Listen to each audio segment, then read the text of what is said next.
Hey guys, I'll be here in just a minute. Let's play some good tunes. Here's a good one. Listen to these two songs. I love them.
Oh, what a tune.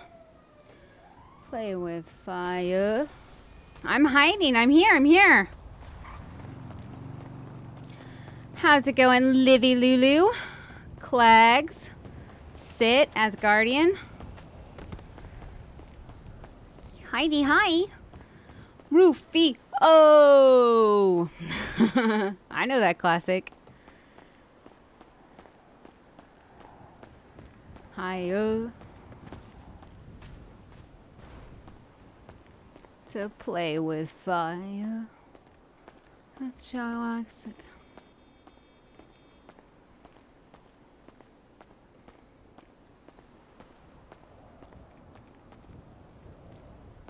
I don't have my hat. Gotta come up with a good story for my hat.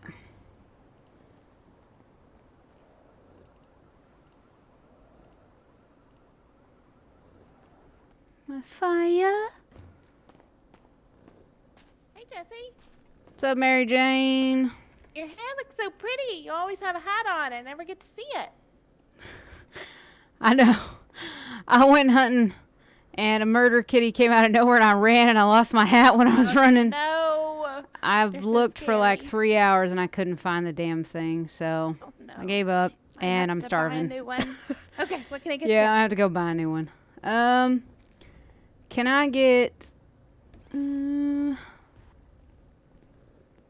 So is there any way that I can get like 2 number 2s, but instead of the cappuccino, I can just get like a different drink? Sure. Like any of the other drinks. I just don't. I don't Yeah. want the cappuccino. That's it. Okay. Thank you. How's it going? Yeah, I don't have my hat on. It feels so weird. Wenzinis.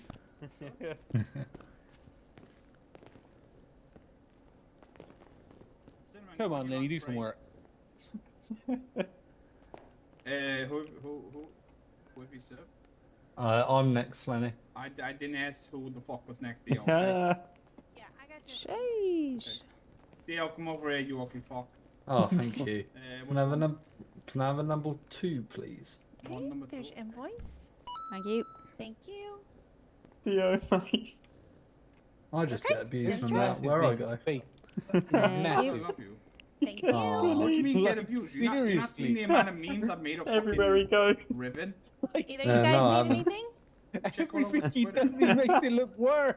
Thank you. There you Catch you guys in a bit. You're welcome. Appreciate Okay, it. see ya. Dude, honestly, how does he make it? Hope everybody's good. Huh.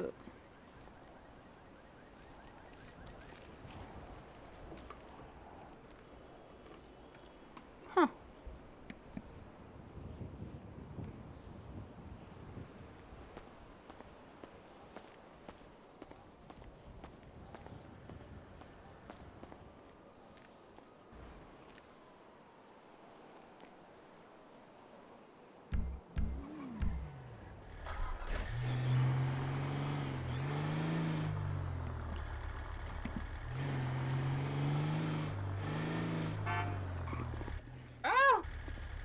What's up, Savage?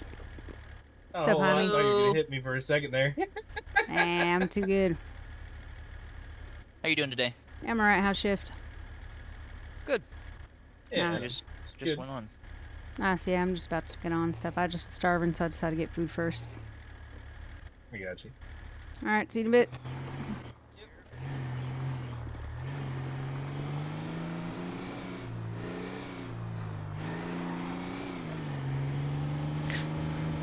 I don't know who's on shift, so it looks like we got at least 2 cops.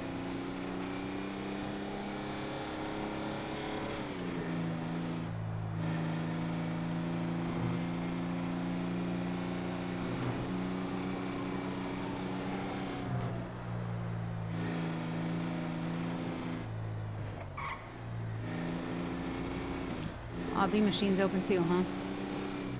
Well, I'll have to go in there. I have to go in there too.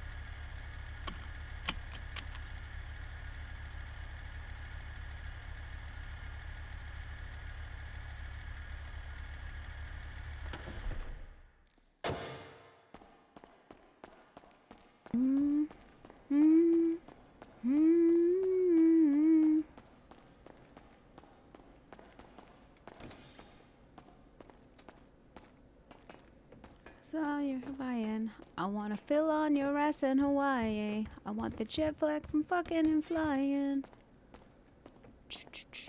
Oh. Oh, what detective outfit should we wear today?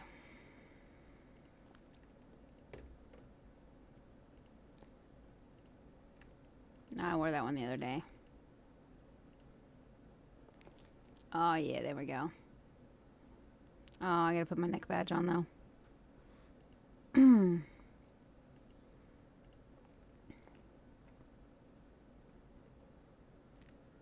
I'll change my hat, too. Yeah, I think I'm gonna change my hat. Call me when you want. I think it's 70. Ah, close.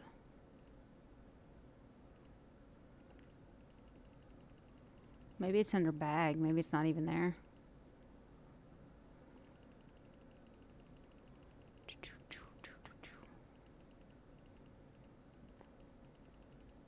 Yeah, it's gonna be under bag, isn't it? Yeah, it's gonna be under bag. Nope, other way. Oh, great song too. There we go. Oh.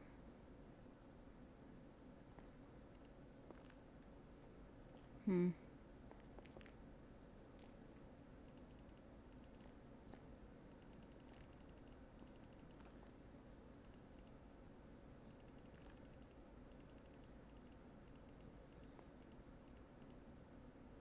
And it will give me a tramadol. There you go. Blue. Oh, oh, oh. Get me inspired, but you look so beautiful, my new supplier. Different buzz.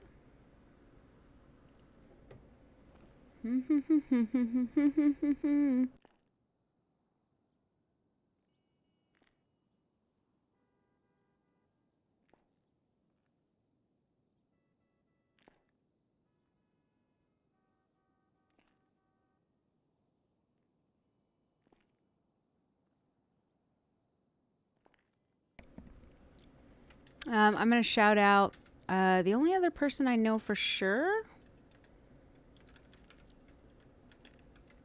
that's streaming right now, I think, which is Alex, who plays Hornby. So, go give him a follow.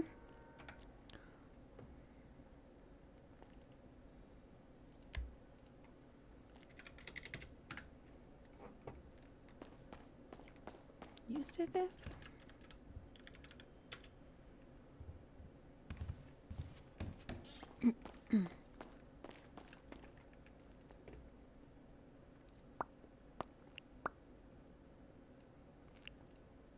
Shit.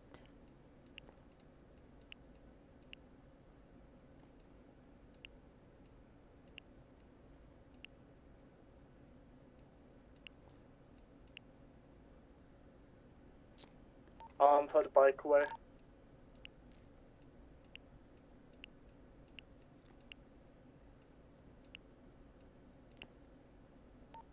And 4.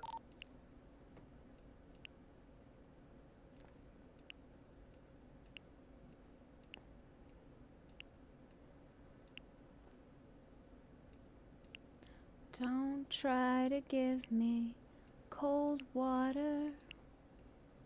Don't wanna sober up. Okay. Our tomorrows.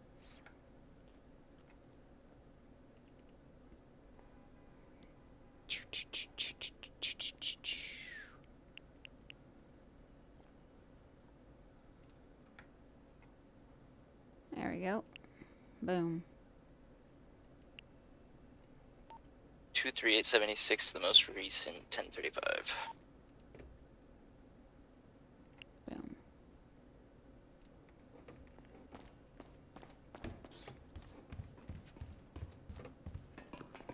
Hello. What's up?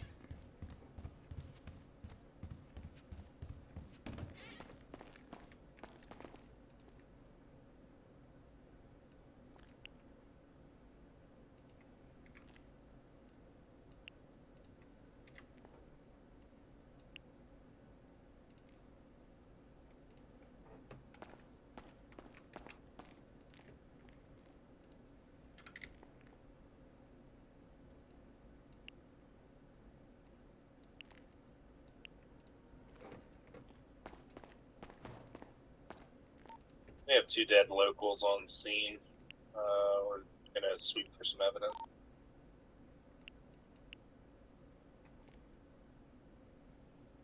Okay, yep, I'm not gonna throw that away.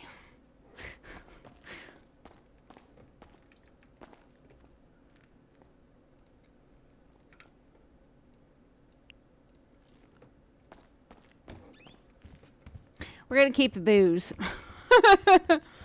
Might need it later.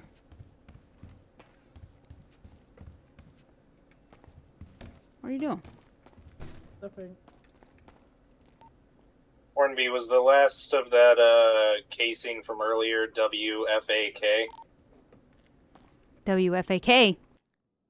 Yeah. The casing from the that you found earlier, was it Wyoming Foxtrot Alpha Kilo? For the last 4? Hang on.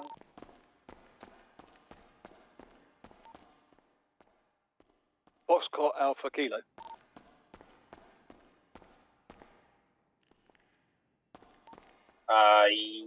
Yes, I believe so. Let me double. Yeah, Whiskey Foxtrot Alpha Kilo is the last 4 of the serial number of Riven Stolen Firearm. Yep. This the gun was used at this scene as well for another vehicle tampering. Honey, did you bag any of this? If not, I'll grab them. Yeah. Get 2. 10-4.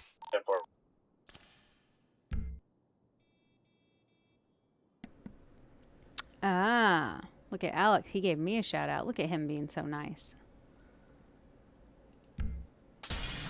There we go. 243 to 254. Yeah, send it. Are you currently busy? No, not particularly. Just down at Vespucci Beach. I was just grabbing food. All right, cool. Whenever you have a free moment, can you meet me on radio too? Yeah, 10-4. Watch this. Watch what she's gonna do.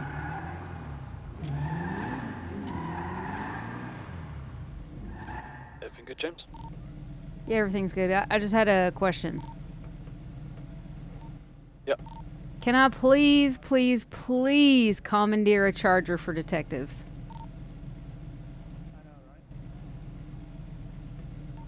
Well, what vehicle have you been using? Well, I've been using a charger. To be honest, ultimately, and this is what we were going to talk to High Command about, I would like to get us 2 or 3 chargers and possibly an SUV type. Like, I'd like to get us a few cars. There's 4 of us. But, like, every day I come in, I have to, like, reset up this charger and people grab it and use it and stuff like that, so it should be easier if I just had it. Yeah, I'm not sure how you're going to claim one as your own, but no. That's why I'm saying I should just be allotted one to my personal garage. Well, to be honest, we'd be happy with a shared garage for detectives, but I think that's that would take a little work. Yeah, I'm not sure who you would need to speak to be able to have one transferred to your personal garage. I have no idea.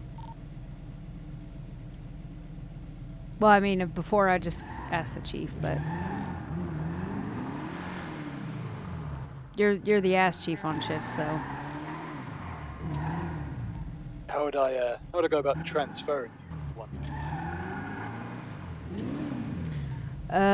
So shipping a house fee. Yeah, then we all have keys. So really, I mean, there's one of 2 ways you could do it.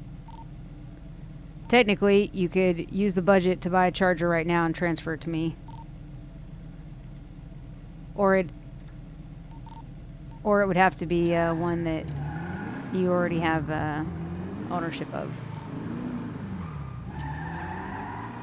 I could probably request the transfer by email. Perhaps you're saying I could possibly buy one in my own name and transfer the ownership to yourself? Is that what you're saying? Yeah, you could do that. I mean, it would come out of the budget, like, obviously, because, you know, obviously, I'm not asking you to pay your own money because I think the chargers are like 300 grand. I'm pretty sure we would have at least got one or two chargers anyways, but it's just for now we don't have it, and nobody's been around for me to like get that done. Yeah, let me head back to MRPD and take a look at the pricing of the vehicles. Woo!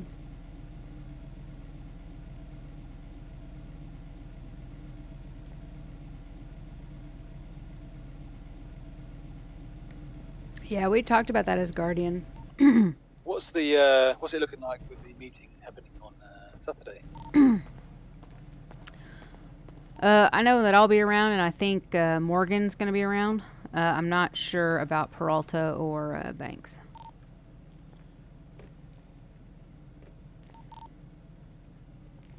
I'll head back and have a look at the vehicle prices now, but we're a few days away from that, so probably bring it up then. 10-4. Of course, you can whine. 300 grand.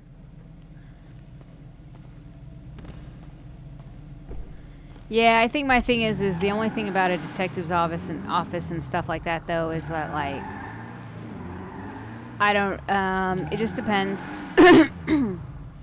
Like I don't have any issues decorating anything or like picking stuff, and I've seen some of the shells, so it's definitely able to be done. I did a lot of house decorating before, so it's something that, well, Lillian used to do it for cash. It's really a cash cow if you can do it.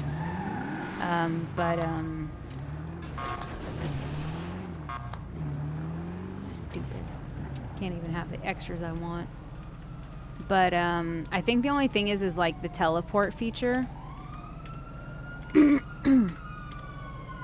we're so used to people being able to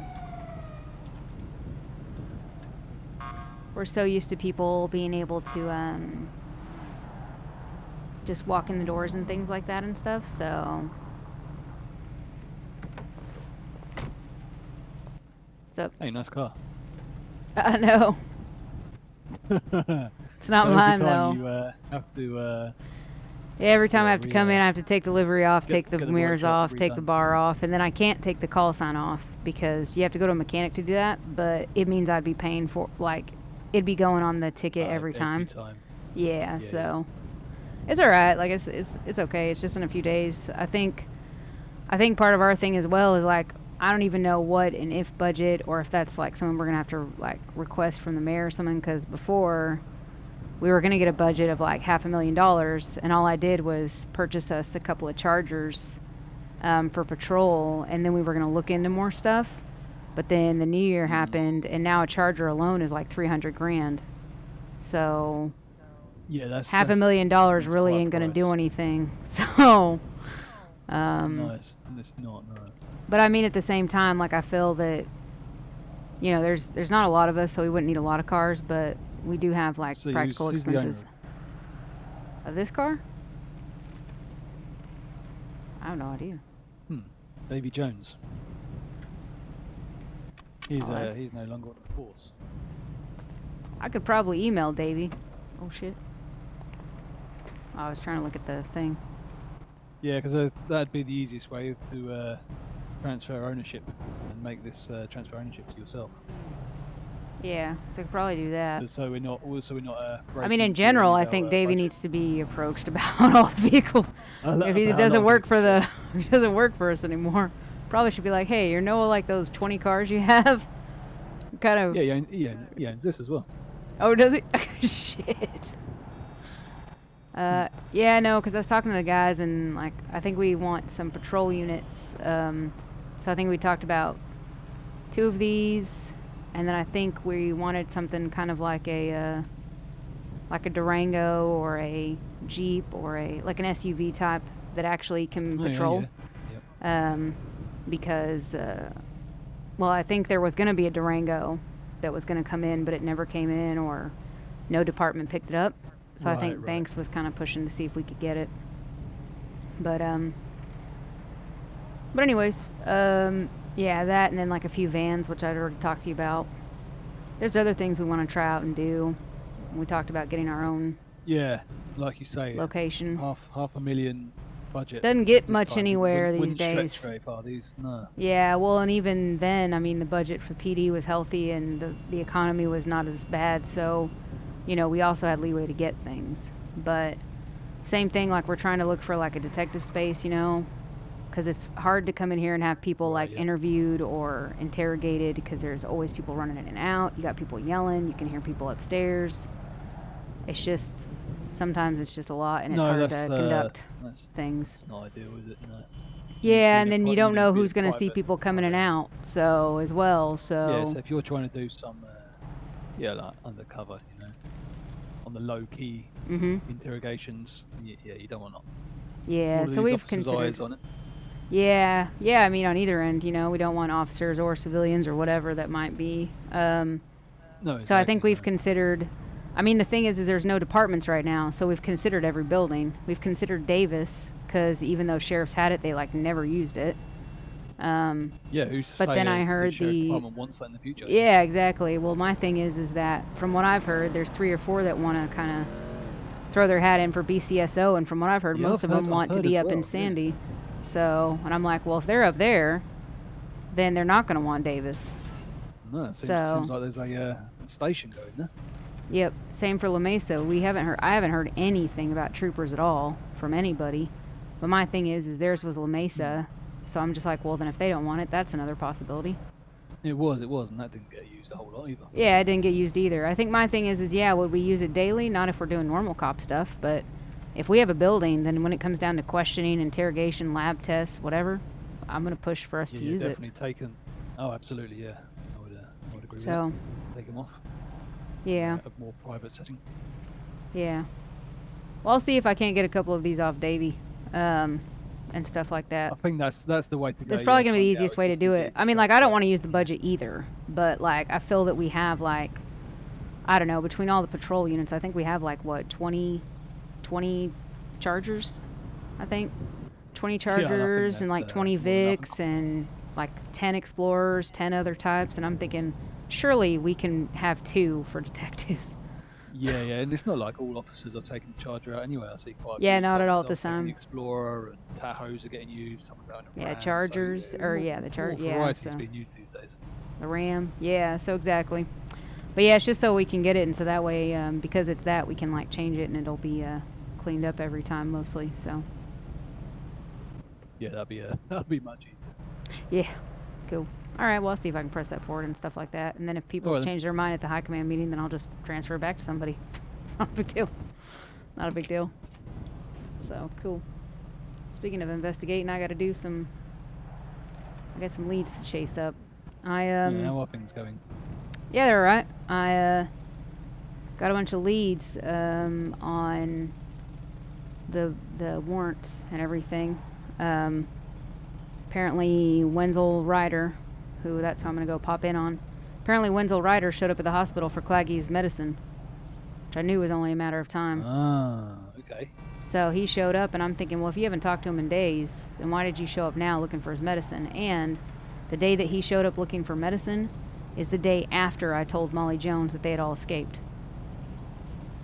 So he can't say it's because, yeah, it doesn't sound. So either he's known all along, and the old man needed his medicine and he risked it, or when Molly came out of here, she told them all what we said, and they found him.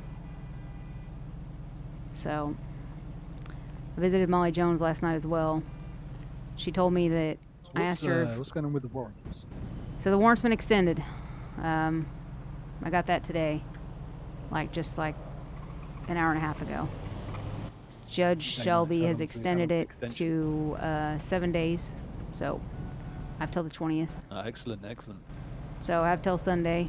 I put a lot of pressure on Molly last night because I feel like that's going to be the tactic. I put pressure on her. She was with Carl. See if she breaks. Yeah, she was with Carl, who I don't know. I think they got something on, but I'm not really sure. But he's always around her, and he's part of the group. So I think my thing is that I put pressure on them. I pissed off Carl, so that's 2. Curtains and me are just what me and Curtains are, to be fair. but I feel that Wenzel, his alibi for the day of the escape doesn't add up. There's windows missing. He's now gone and picked up Claggy Jones's medicine. I've also had reports of him being seen with this George Michael character. So he's really implicating himself now. So now I'm going to go put the pressure on Wenzel because he's got a business to lose. Yeah, he does. So yep. You feel okay going down there on your own, or you need backup? Yeah, I'll take backup. I'm trying to involve people more, you know? It's been quiet on shift, so I'm trying to just involve people. I know they're not like detectives, but, you know, just get people involved. Yesterday I had Taylor involved with me. He was fun. Alright, I'll put this vehicle away and I'll jump in with you. Alright, cool.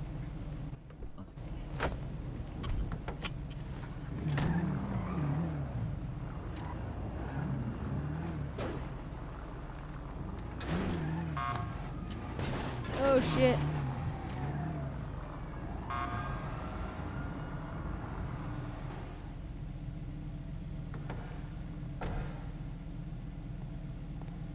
Yeah, could work. Could work. Yeah, it's an option.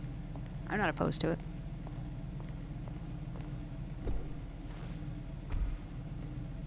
Alright, I'm just gonna... Should we hop back on one? Yeah.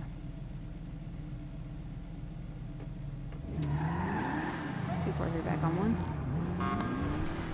Come back.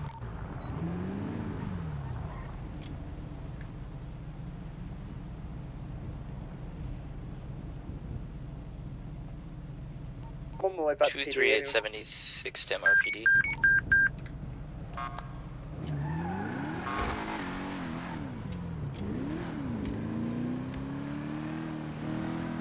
How's it been? Has it been quiet?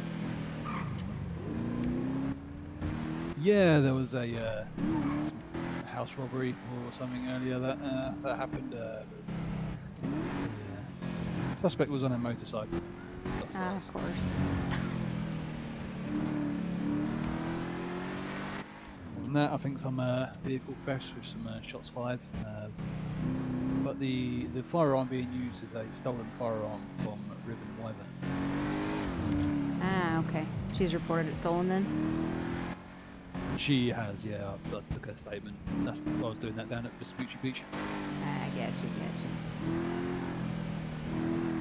Oh, you bastard. Jesus. The hell?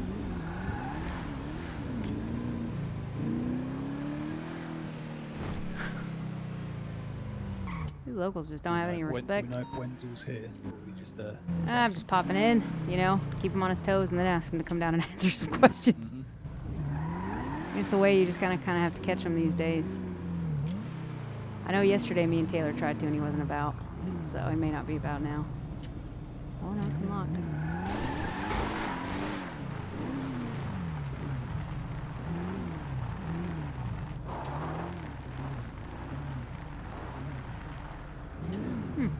Unless the gate wasn't supposed to be unlocked.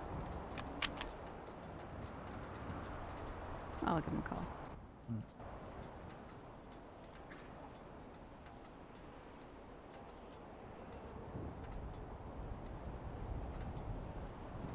Ease. Oh, there we go. So many damn ads. Go for Wenzel. How's it going, Mr. Ryder Jones? Hello, I'm good. You?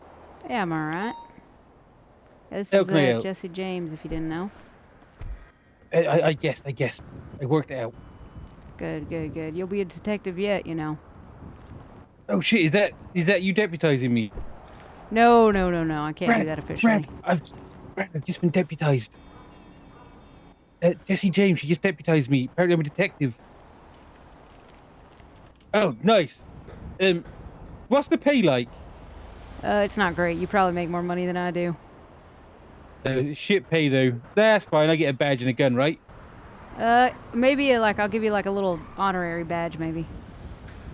I'll take it. It's a step in the right direction. Fair enough. Yeah, I was just wondering. I popped down to Breaker's Yard and stuff and everything to see to check in on you, and I had some questions for you. But I can meet you down at the station. If you can give me, how long is this going to take, Brad? You reckon what, 10, 15? We're just literally about to start a one of those post-op runs. I can come see you after that. Yeah, sure, that'll be good. All right. As soon as I'm done, I'll give you a message. All right, cool. Sounds good. All right. Lovely stuff. Thank you. Yep, bye. All right, just said he just started a post-op run with Brad Stryker, I think. So Right, he said he'll message me when they're free. So I guess maybe he didn't mean to leave his gate unlocked. Very weird. Yeah, maybe not. We could have a nosy around. It's unlocked, you know. 241 to 254. Well, that's you. Yeah, send it. 20. I am currently at the breaker's yard. Can I meet you there? No, we're just leaving. Oh, okay. Well, where should I meet you? Name the place. I'll let you choose. We'll just go to Legion Square. He's never going to decide. I was just about to say MRPD. To be honest. Okay. There's a phone next to injured local. Oh, I didn't see that. Oh, you didn't see it? Yeah, there's like an injured local in the middle of the road and a cone sitting next to him, like a cautionary cone. Huh.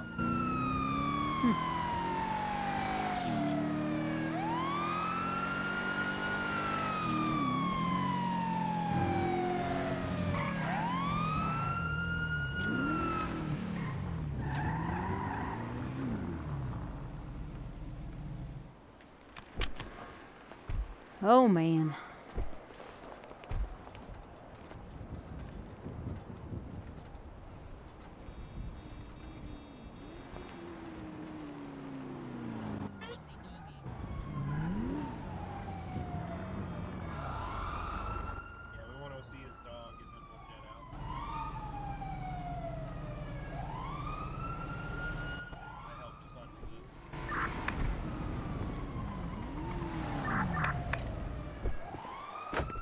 Okay, right.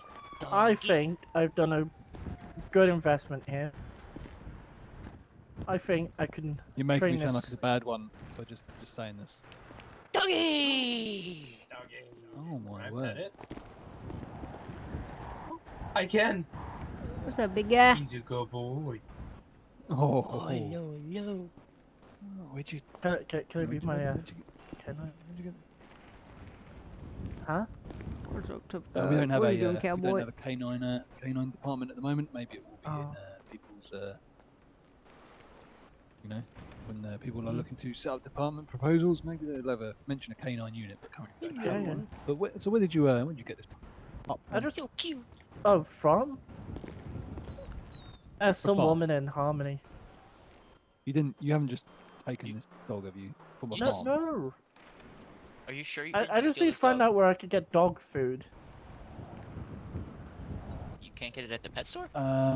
She scammed him out of a lot of money, and Be honest. he coaxed me into it. Pickle had a dog a few weeks ago, and he had a similar issue with dog food, and I'm not sure whether his dog's still alive. Oh. I might just send him to Room Wyvern's store and eat all the food there. Yeah, do you think they've got pet ice cream like that? Maybe. I might just send him to Uwu You could just to eat all the feed him cats. there. sausages. Eat all the cats. Yeah, I'm not sure MJ would appreciate that one. He might have a bit of a case on maybe. your hands to answer for there, Hornby. Yeah. Well, look, I haven't given it a name yet, Ooh, okay. so I still need to come up with a name. Is it male or female? I don't know. You want to get down and have a look? Can't tell. Can't get down low enough. Male.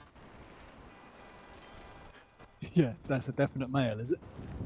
Hold on, let me check from the back too, just in case. Oh god. Yeah, don't think the dog likes that. Oh yeah, no, okay. That's how my dog is whenever I take him Are we to the vet and he 100% sees the confirmed thermometer. on the mail there? You want to get down and check, Tommy?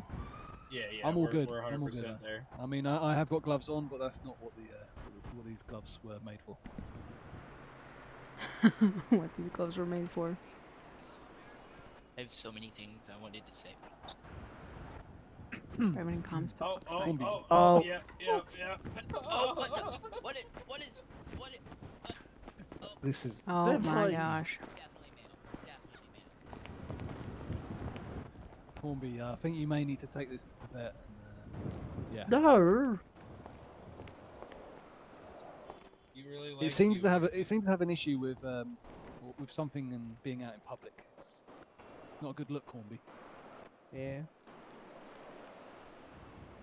Maybe not. We may start getting complaints if your dog cannot be under control. Yeah, you gotta train him. Are you a good dog trainer, Hornby? Yeah. I can train him. But To do what? well, tell him how to sit, follow. Good. Right, I'm jumping in back in with James. Enjoy the dog. Okay, Trying just to don't find run where my it dog is. over. Hornby. Hey, come on. Dog I have no name for. 24376 in that latest.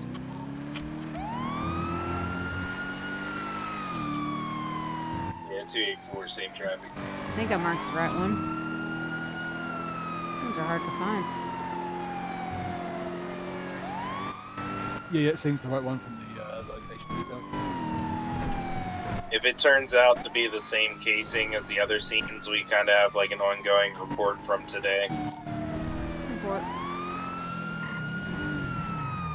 Virgo is like a Godfather type car. Yeah, beginning license plate 61G. Should auto flash up on his radar if they pass.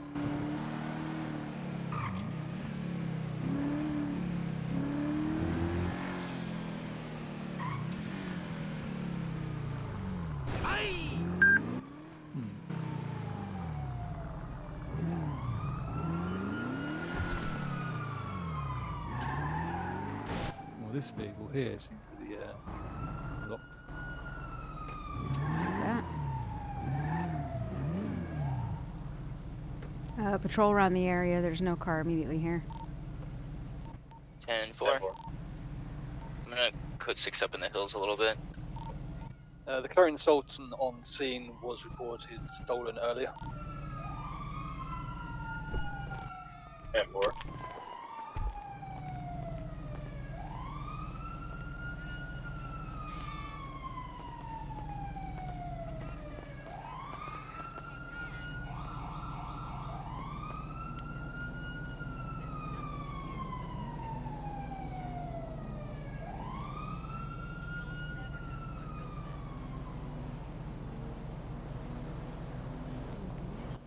This was stolen from up Great Ocean Highway.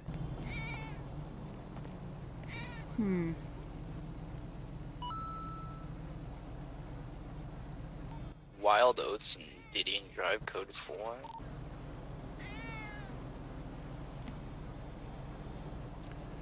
Is it like a locals vehicle that was reported stolen? I'm guessing. Yeah, it does seem to be, yeah. Fair enough. Just see if we can pull any evidence off of it. Yeah, I'll grab some pictures. Tequila also Code 4.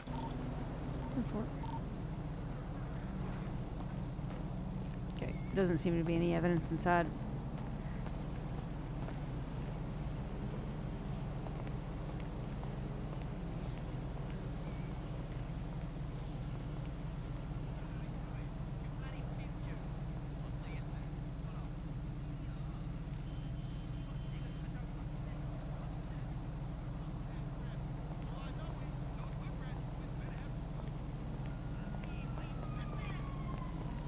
Right, should we get this, see if anyone's available to get this towed back to MRPD.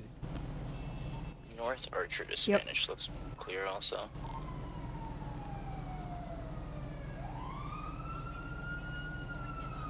We got autos as the first one on the list I see.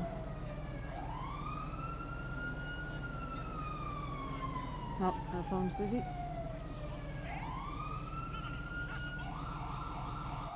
It was that Leah. Yeah. Call Mr. Trent.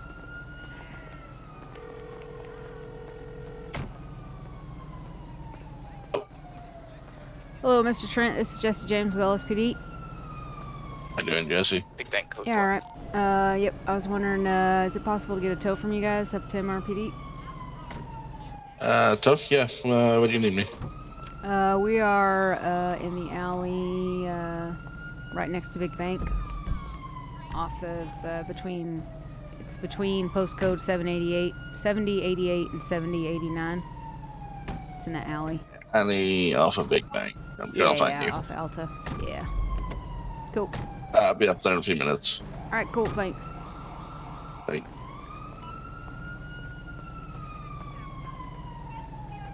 Mr. Trent's on the way.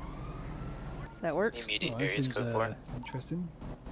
Hmm. Perhaps use a stolen vehicle to steal another vehicle. Yeah, interesting. Hmm.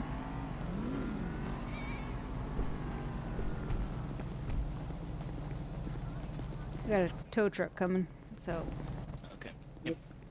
Was there any casings found? no. Okay. No casings and no evidence or DNA or anything inside the car, so. I got you. Alrighty. Cool. It'll probably be a code 4.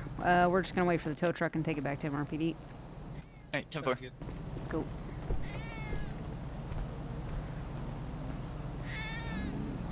Shoo, cat. Yeah, it's lucky Hornby's dog isn't here now. Yeah. Although I don't know quite what the dog would do to that cat from what I last saw the dog doing. Yeah, I don't know.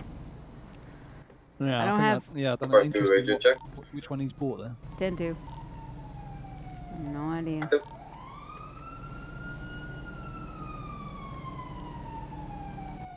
No actives at this time. Here he is.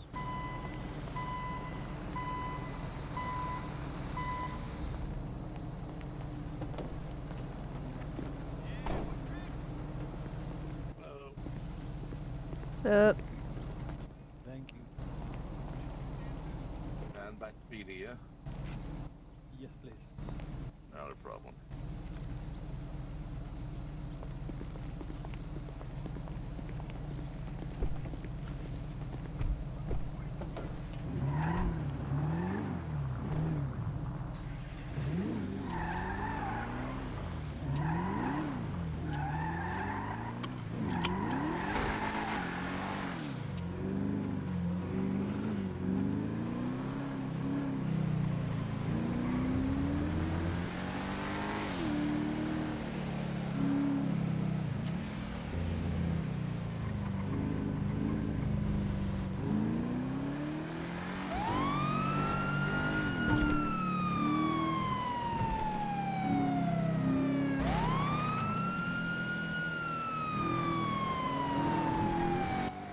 Are you intending to bring Wenzel into an interrogation? Yeah, I think so. I think I need to let him know that based on the things that have been said and his stuff not lining up, that he needs to take it seriously. Yeah. Not that it's just passing questions, because I don't have anything. Yeah, sure. Make it official. Get it on Shit. recording. Forgot where I was going.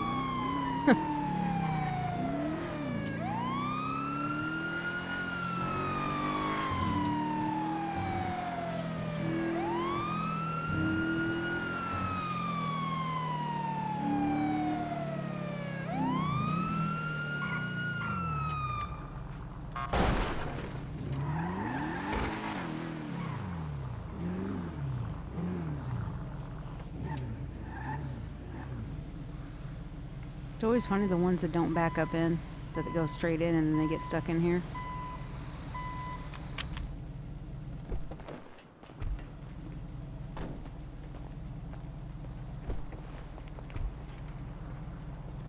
Sorry, what was I said it's always funny when the mechanics that don't back up, but they face forward, you know, and they get stuck back here.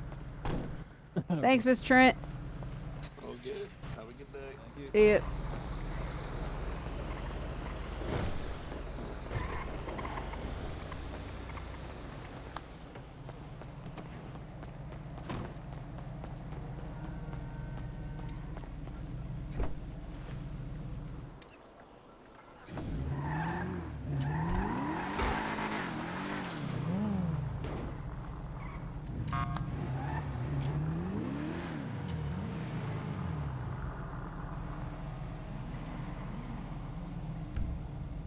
Downtown heaven.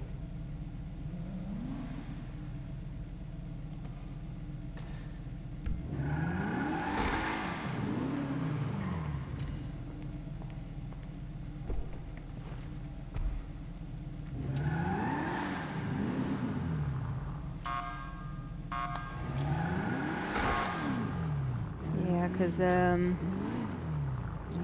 mean, the medicine was a big thing. In fact, I need to look over Bane's report to check what that's about. Lots of things. You want to drive for a minute?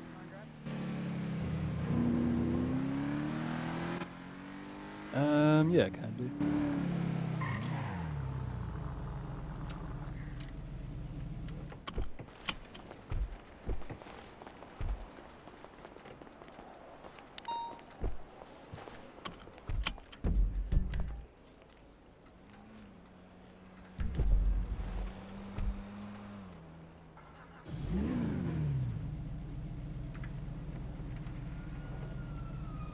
Drive there. Detective bitch.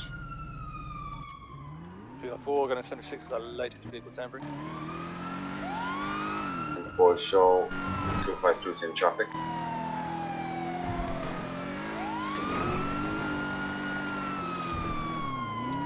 Looks like we're looking for a Glendale Custom. It's a C-Class.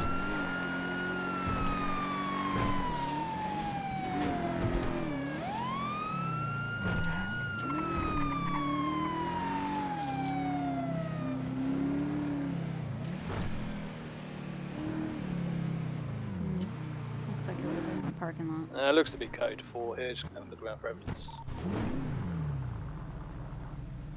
10-4.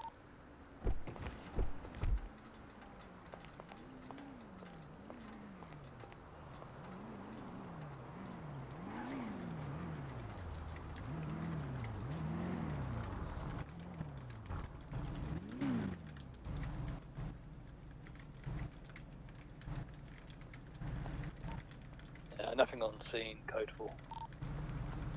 10-4, 252, show me back to me.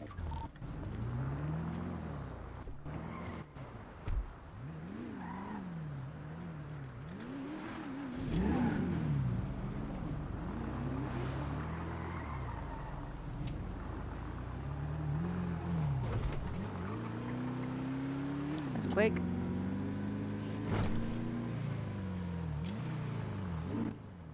Yeah, that was. Well, we're only 3/4 of a mile out.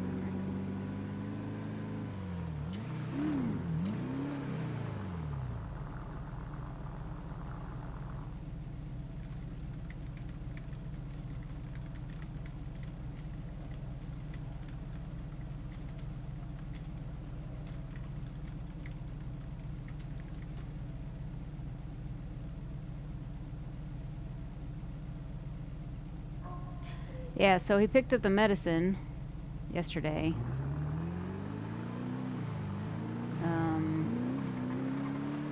From the hospital. And I think later in the night, it appears that 2 individuals assaulted, or rather the passenger on the back of a motorbike assaulted an EMS, basically kicked them, which knocked the wind out of them, and they kind of went down. The doctor did. I think they were doing like some sort of training on the beach.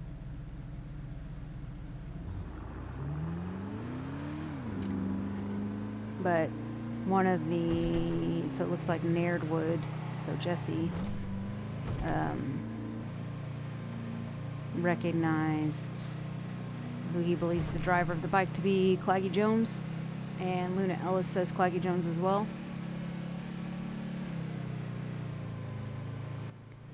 The one that was in the passenger position on the back of the bike. No one recognized. Apparently was all in black and had a mask on and things like that.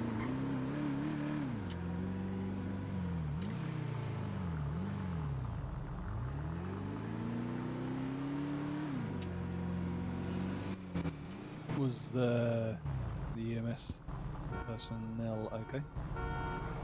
Yeah, seems like it was fine. Just knocked the wind out of her and then she stood back up. So. Right.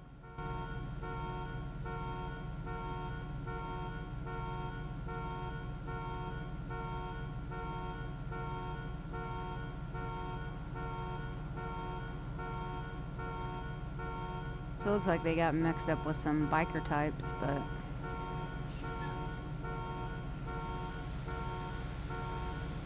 Looks like after they kicked him down, they drove off, but then they circled back and said that it was just a joke.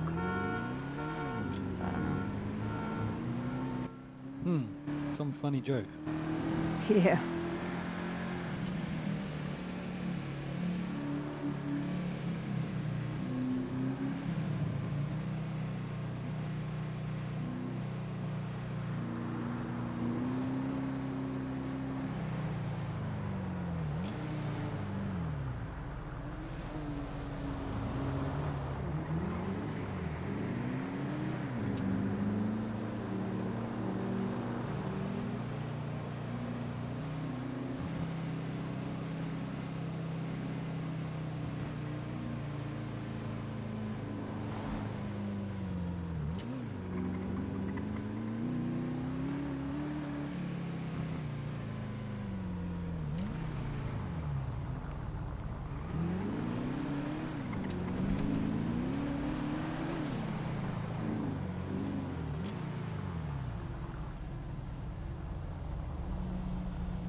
But you know what? Do you want to head to Uwu? I'm gonna see if Lenny's there. Just want to confirm something with Lenny. Yeah, we'll do.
Oh, I see the girl at the counter. Probably not here. Have to show me with 76 to those 1035. 238, same traffic. How's it when, like, you don't need to talk to somebody, there's people all around, but then when you do need to talk to somebody, they're nowhere to be found? Yeah, very funny that. It's almost like they know, perhaps, we're looking for them. Yeah, very odd.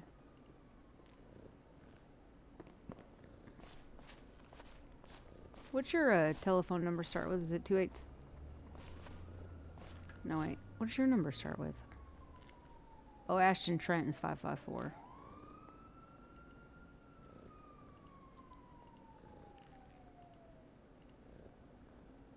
Yeah. Mine starts 109. Okay. I was just trying to figure out which one was Wenzel's number.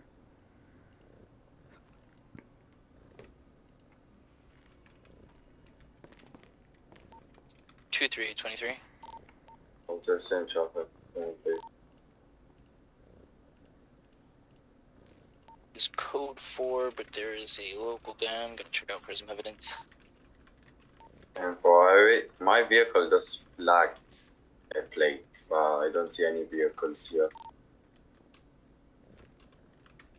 I don't see. I see one back over here in the corner. This Sultan, maybe? Is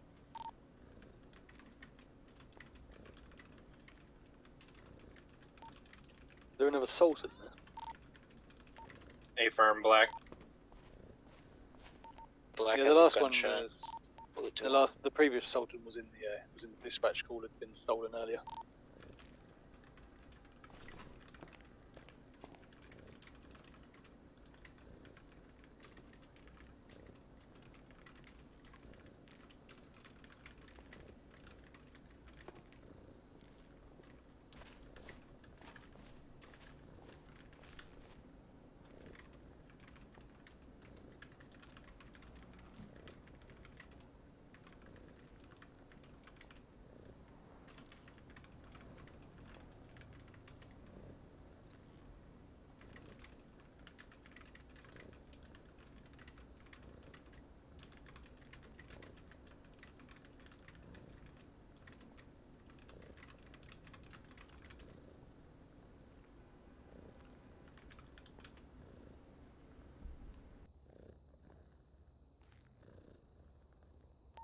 Vehicles code 4.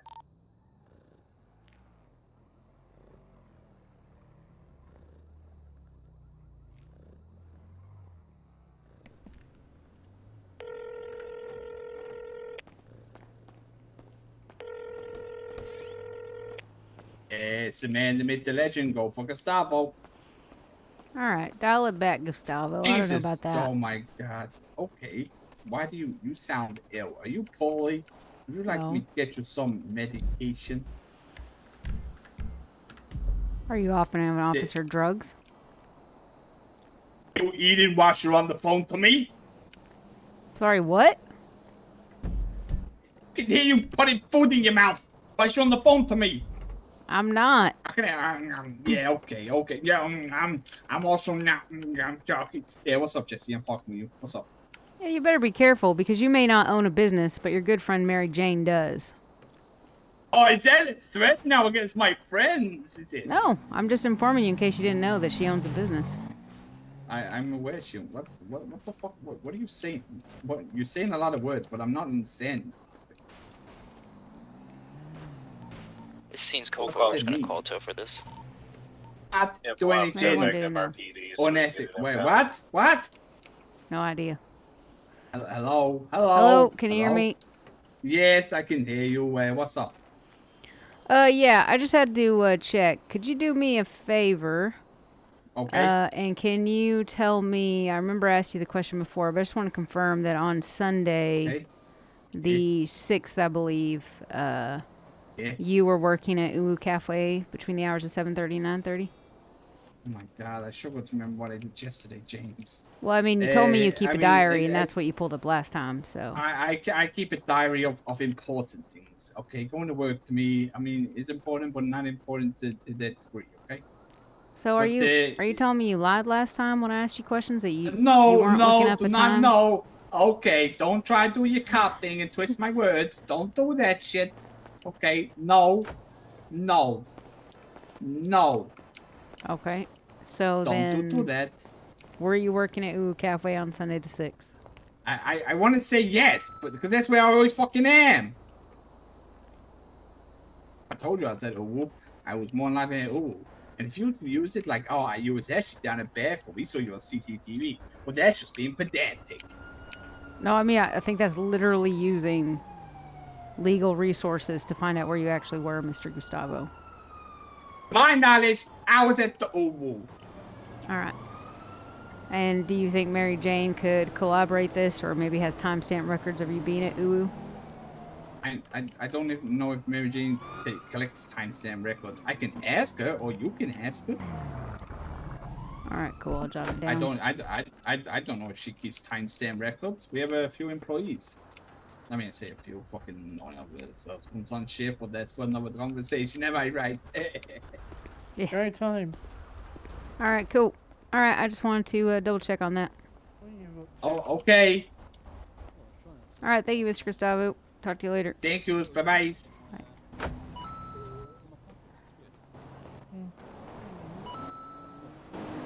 Not bad. Nice. I taught him how to sit. Sit, boy.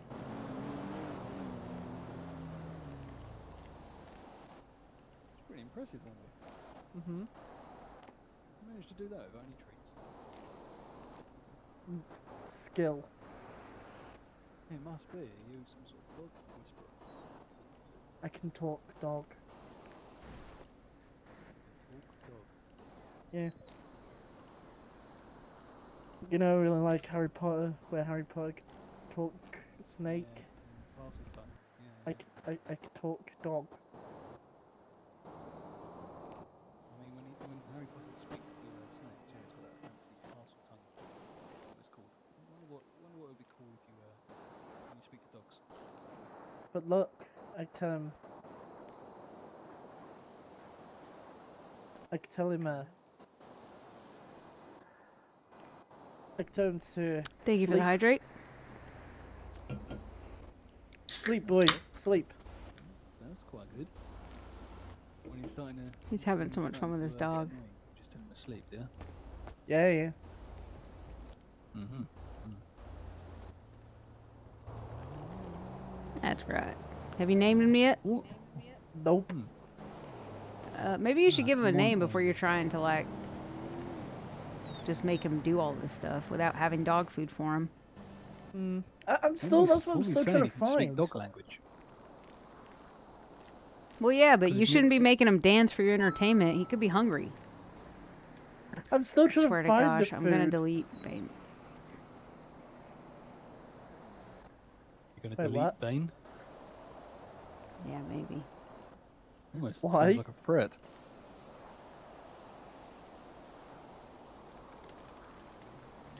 Mr. Ryder's at MRPD. Oh, okay. Is anyone at you? Nope. No. You can drive again, James. Yeah.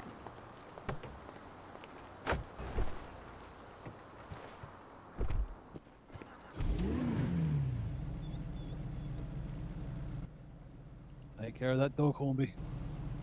Mm-hmm. Don't let it starve. I'm trying to find the dog food. I'll be looking for dog food all night. Yeah. I know I could get dog food. Of course, there.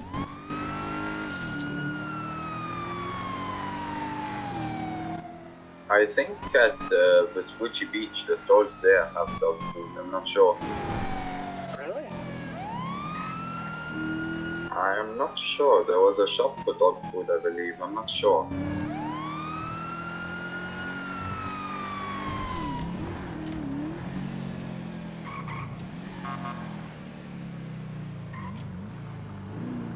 Oh God. I look like I mean, you might Agatha. want to watch out. Hey again. Yeah. Agatha's someone else.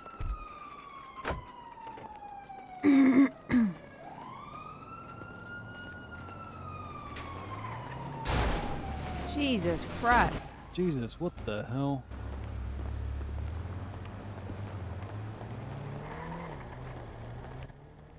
That weren't me. That weren't me. I didn't do that. That Yeah, didn't do me. Yeah, we know it wasn't you. We It's know okay. it wasn't you. It's okay. It weren't Agatha either. Yeah, we saw her rolling away. Yeah, she said if you give me any grief, I've got to send you her way. So if I give you grief, you're gonna send me her way. Yep. She said send you right over to her and she'll sort you out. Apparently. Oh, okay. All right. Cool. I mean, the smells that were coming out of her ass, I wouldn't want to go near her. She's someone else anyways. Yeah, apparently she's got how do I? I'll just repeat what she said. The shit. The person that you got his vehicle stolen. Switch radio, James. Yeah, I'm gonna. 243 is gonna be on radio 4. Why? Questioning Mr. Roger Jones. Why have you got bloody knees as well? What have you been up to? I'm not sure actually. What has led to that? You ain't been in fields with your lights flashing, have you? Windows open. No. That's not the sort of activities I get up to. You're a man with that kind of mustache. I know what you've been up to. How can I help anyway? Yeah. So, yep. If you will come down, we're gonna ask you some questions. Like I told you before last time, obviously you're not being detained or arrested at this time. So you're free to not answer any questions that you wish to not answer, and you do have a right to have a legal representative with you if you wish. Is this where I get my badge as well? Well, no, I just literally talked about the badge earlier, so I don't have it yet. Oh, what? All right. Yeah. I'll wait for it in the mail. Fair enough. Just gonna fix this. When my office is sorted out, can I have like a decent view as well? All right. Well, let's not get one step ahead. You got the junior badge, and then we see how you do from there, and then So maybe other stuff. Junior first, then Gotham. Got you. You're not getting Gotham. He wants Davis. He's not getting it, Tom. You want Davis Police Station? Yeah, I want to buy it. Breakers Yard Central. Breakers Yard Central. I've got Breakers Yard. I've got irons in the fire for Breakers Yard North. So Central. I'm franchising. You see. I see. Well, I'm going to be the biggest franchise of Los Santos. I mean, they do say all things, have a price. Everyone has their price, but I believe. Well, exactly. I'm that sure. Police station for. No, it's going neglected. Let someone use it that'll enjoy it. Every Tuesday will be Gotham Tuesday. I'll put on my Batman suit, sit on one of the gargoyles and shout. Where is she? Perhaps some future departments will utilize that building. Right. When you're doing car washes again because you're skint, let me know and then I'll buy it. Right. I'd rather do 20 car washes than see you get Davis. There's no need to be like that, all right? Just because you really want it, there's no need to be like that. Well, if I just make friends in seedy places that have lots of money, I'm sure I could get some fundings for the department. Oh, do you know Lenny as well? Yep. I know a lot of people. All right, cool. Right, where are we going then? Where's my office? We're going down here. Downtown. Lock that door for me, please, Time. Sorry. Thank Do you have any firearms on yourself? Oh yeah, I've got my gun. Do you want to take it for now? Yeah. Thank you. Yeah, that's all I've got on me. All right, cool.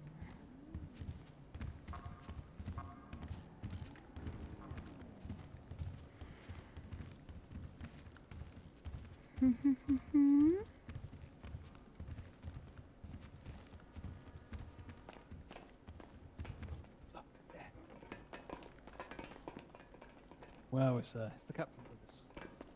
What? America? No, not Captain America. Oh, right. Oh, I see you are fans of Vinnie Jones as well? Glad to see him getting the recognition he deserves. Mm-hmm. Where are we today, then? This one here? Yep.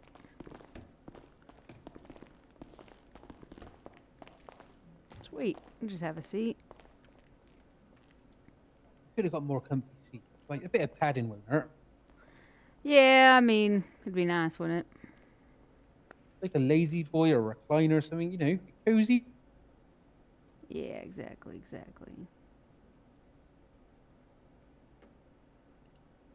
Just pulling up a few notes here.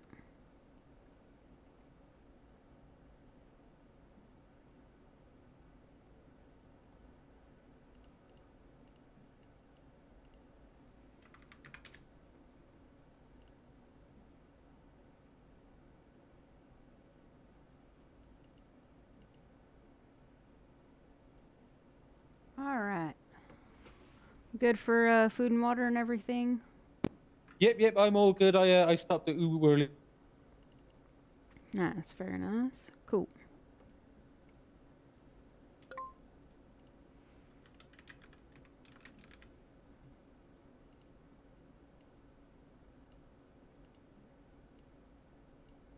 Alright, just gonna put this on here. This is purely because, not bad with the, well, just so we make sure I don't miss anything. Alright, Mr. Jones, or Ryder Jones, so to speak. I'm just gonna state my name and everything. So, my name is Lieutenant Jesse James, Detective Commander, badge 243 with LSPD. I'm sitting here inside Interrogation Room 1 with Assistant Chief 254, just in time, and Mr. Wenzel Ryder Jones, civilian and owner of Breaker's Yard Scrap. Could you please state your Badge number name? to be confirmed at a later date. Wenzel Bartholomew Ryder Jones, badge number unknown, future detective, Breaker's Yard owner, entrepreneur, and future owner of Davis/Gotham. Fair enough. Yeah, it's quite a mouthful to get all in there. No comment. Fair enough. Okay, Mr. Ryder Jones. Can you tell I talked to too many people that have Mr. Jones as the last name? It is a very common name these days, I've noticed. Yeah, it's man, he got about. Very, very common these days. Okay. Come out of the woodwork. Yep. So if you remember, I believe it was last week, pulled you in for a few questions regarding Hugsy Jones, Claggy Jones, and Glenn Morgan, as well as your whereabouts on Sunday evening between 7:30 and 9:30. Yeah, I can vaguely remember. I'll be honest. My long-term memory's not great. Fair enough. Well, we did that, and I believe I was, did cut it short a little bit. Yeah, I believe I was in and out of the Breaker's Yard most of the night. I briefly saw Lenny now and then, but a lot of the Breaker's Yard stuff's kind of solo stuff. So I'll be honest, I've not really got anyone that can probably say exactly where I was. Yeah, sometimes it's the nature of work, isn't it? And I imagine as a owner, you're pretty self-sufficient. So if nobody's around, then you just, do it. And get Pretty on much, with it. a lot of my time spent out the back of the yards. There could be people coming in and out, and they wouldn't even see me because I'm taking a car apart or a washing machine or something like that. Fighting off the raccoons. I don't know if you heard about those, but they're bloody nuisances. Yeah, I think Brucey was actually telling us about those. Oh, yeah, they took him once. He was gone. You're lucky he's back. It's a shame. I claimed his car and everything. Yeah. Well, hopefully the raccoons get sorted. They can be quite, well, they can just be relentless, really. They work in a swarm. I don't know if you've noticed, but they're like Yeah, pack yeah. animals. Like hive mind. Exactly. Hive mind. That sounds a little bit like your old man. No, he was after the hive, I think. Yeah, after the but hive. He's on his meds now. He's all right. Yeah. He's on his meds. So the reason I'm reaching out to you, or we're calling you in for a few questions, is because, speaking of the old man's meds, I believe it was yesterday that you went to Pillbox to procure his meds. Yep. I had to go get his meds and drop them off for him. All right, and you picked those up, and where did you drop those off? Bolingbroke. Do you have a name of who you dropped them off to? I don't know his name, but it's that charming fella that never fucking talks to anyone on the front desk. Gotcha. Apparently he was starting to get really hot again, and he was never wearing trousers and starting to itch. Never a good sign when that happens. Gotcha. I mean, you know what happened last time that happened. He ended up on a fucking aircraft carrier shooting pigeons. Mm-hmm. Gotcha. And, And how did you know that Mr. Jones was out of medication? He called me from the prison phone. Okay. And what day was that? That would have been, what day is it today? Today's Tuesday. Tuesday. Or sorry, Tuesday? today's Wednesday. Today's Wednesday. I dropped him off. So it would have been Monday night I'd have got the call. I tried to text Dr. Bowler, but he didn't get back to me. So I went down there and I spoke to, what's his name? White crazy hair. X-Man Xavier. bloke. That's the one. Yeah, Xavier. Yeah, you know, Charles Xavier in the wheelchair, but not that one. Yeah, exactly. Yeah, so you're saying that Claggy Jones called you on Monday evening. Do you know roughly about what time Monday evening? I wouldn't know exactly. Between, like, I'd say, what, 6 and 9-ish? I couldn't give you an exact time. Gotcha. And have you been in contact with Mr. Jones since to know if he's gotten his medications? Let me check my phone, see if I have any messages or missed calls. No message there, but I guess the payphone, you know, I'm not going to have none of those. Call from you, Brad Stryker, Seamus O'Connor, Alonso Fernandez, Lenny, Big Barton. No calls from anyone today like that.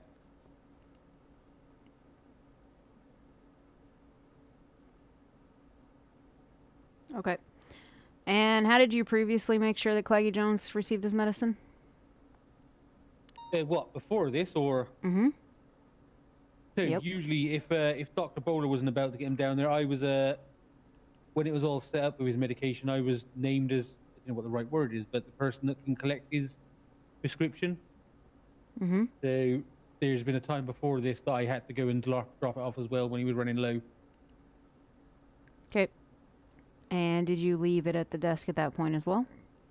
Yep, same bloke always takes it. Never talks to me, rude bastard. Okay. Have you been in contact with Molly Jones in the last 72 hours? Molly, not today. I believe I saw her yesterday early evening, about 6 or 7-ish. Mm-hmm.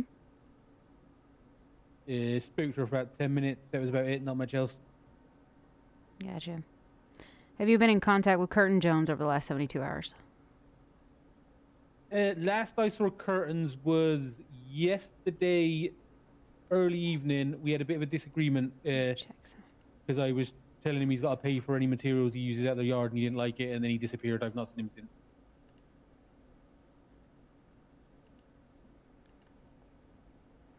Oh, you and Curtin's had a disagreement. Yeah, he works for me at the breaker's yard, and I don't think he liked me telling him that he had to pay for materials. I mean, it's a fucking business. I'm not a charity. That's fair enough.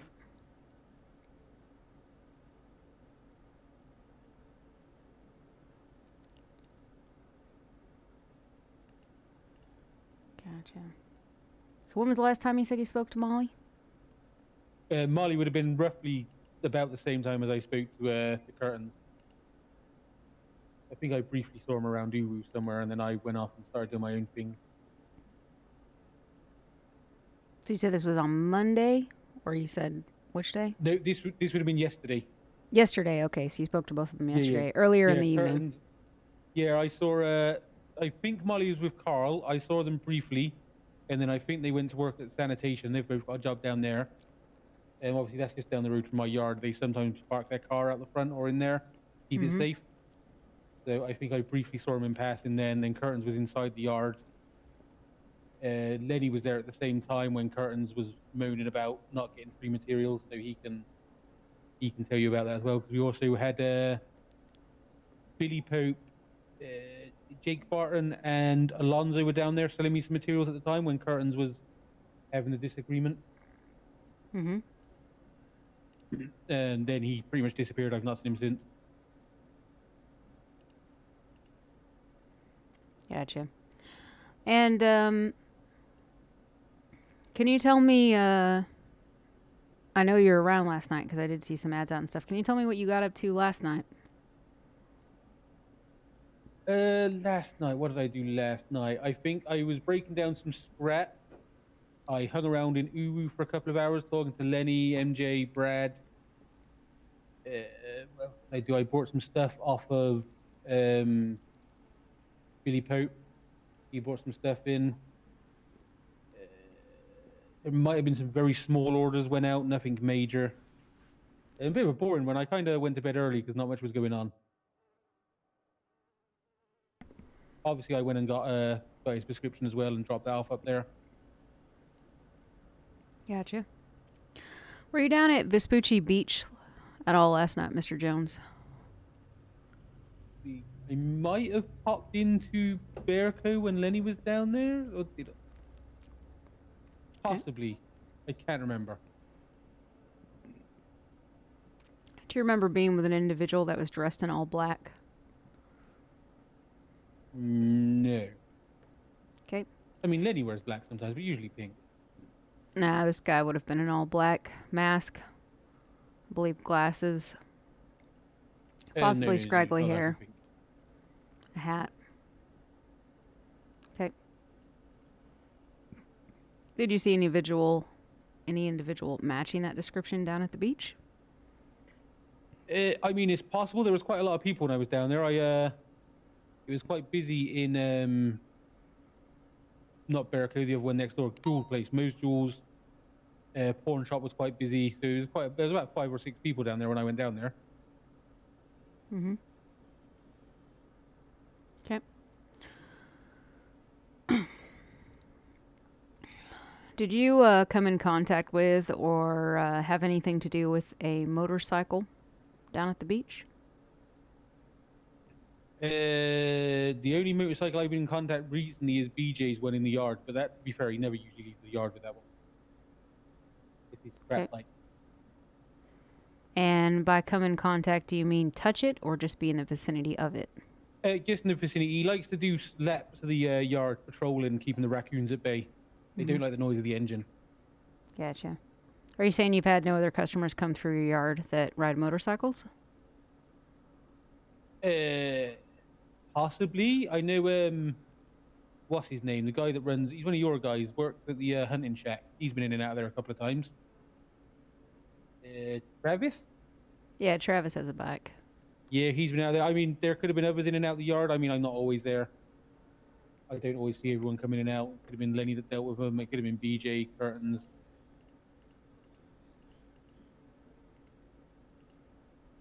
Gotcha. I mean, that front gate is generally, while I'm about, is left open. If I'm about, if I pop out, I'll leave the front one open and close up the workshop gate. Yeah, exactly. So do you know an individual that's been seen with you on a motorbike? Believe he usually wears a leather jacket. The bike is rusted out. It's more of a Harley type. Oh, what, Henry? Henry, yeah, would be Henry. Yeah, he's working at the Willie Anchors. Thanks for the raid. Thanks for the resub. That's right. I heard he's holding it down until Claggy shows up. Yeah, he spoke to Danny about it. I see him now and then, yeah. Oh, yeah, now you mentioned he does have a bike, don't he? Mm-hmm. Yep. Yeah. And he's been seen down in your yard as well. Yeah, he's popped in and out, asking how things are going. We've been having trouble getting the boats up and getting like our suppliers and that. Gotcha. I wouldn't say we hang about there. He's That's popped in and out. I've not been out and about with him too much, I wouldn't say. Yeah. If I was to tell you last night you were observed down at the beach next to an individual in all black that stole a motorbike, and or you interacted with him before and after he stole this motorbike, what statement would you like to make in regards to that? It's nothing that I can recall. Nothing standing out in the old memory. Okay. Oh, I need to briefly stand up and stretch my leg. That's fine. In regard to the same individual on the motorbike and possibly one or two others and stuff, do you know anything about an assault on an EMS member last night regarding those individuals? No. Great. I don't even think I saw any EMS last night. I saw some today. I sold a couple of jet skis to Seamus.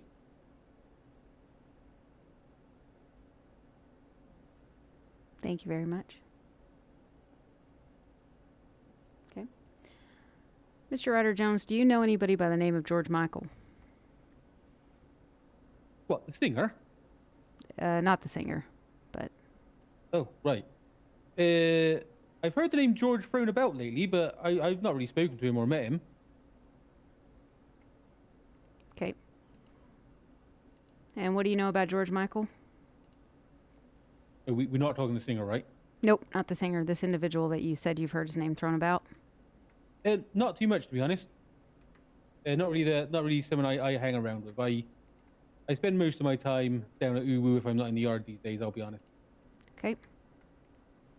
Great place to make some money. Gotcha.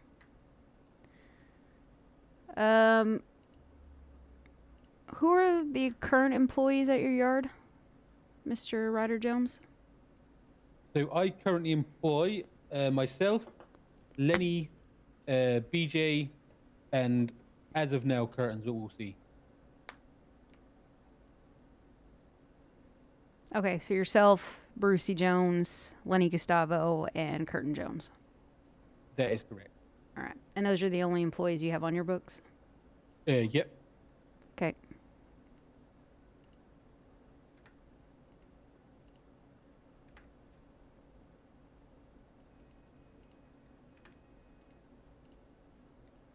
Sorry, I'm just checking someone. The 13th.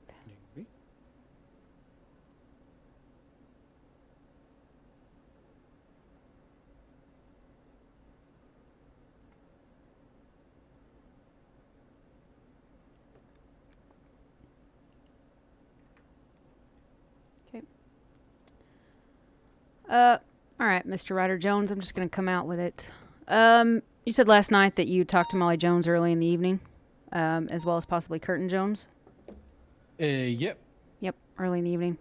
And I'm just giving you an opportunity to give me a clear-cut answer and stuff like that. Did either of them, or did Molly Jones inform you that currently Claggy Jones, Glenn Morgan, and Hugsy Jones are escapee status from Bolingbroke Penitentiary and are currently have a warrant for their arrest? Yeah, she may have mentioned something. And she mentioned that earlier in the evening? Yeah, right. So, all right, I'll be honest with you. So I was waiting to see how long till you'd actually tell me that this is what you were asking me about.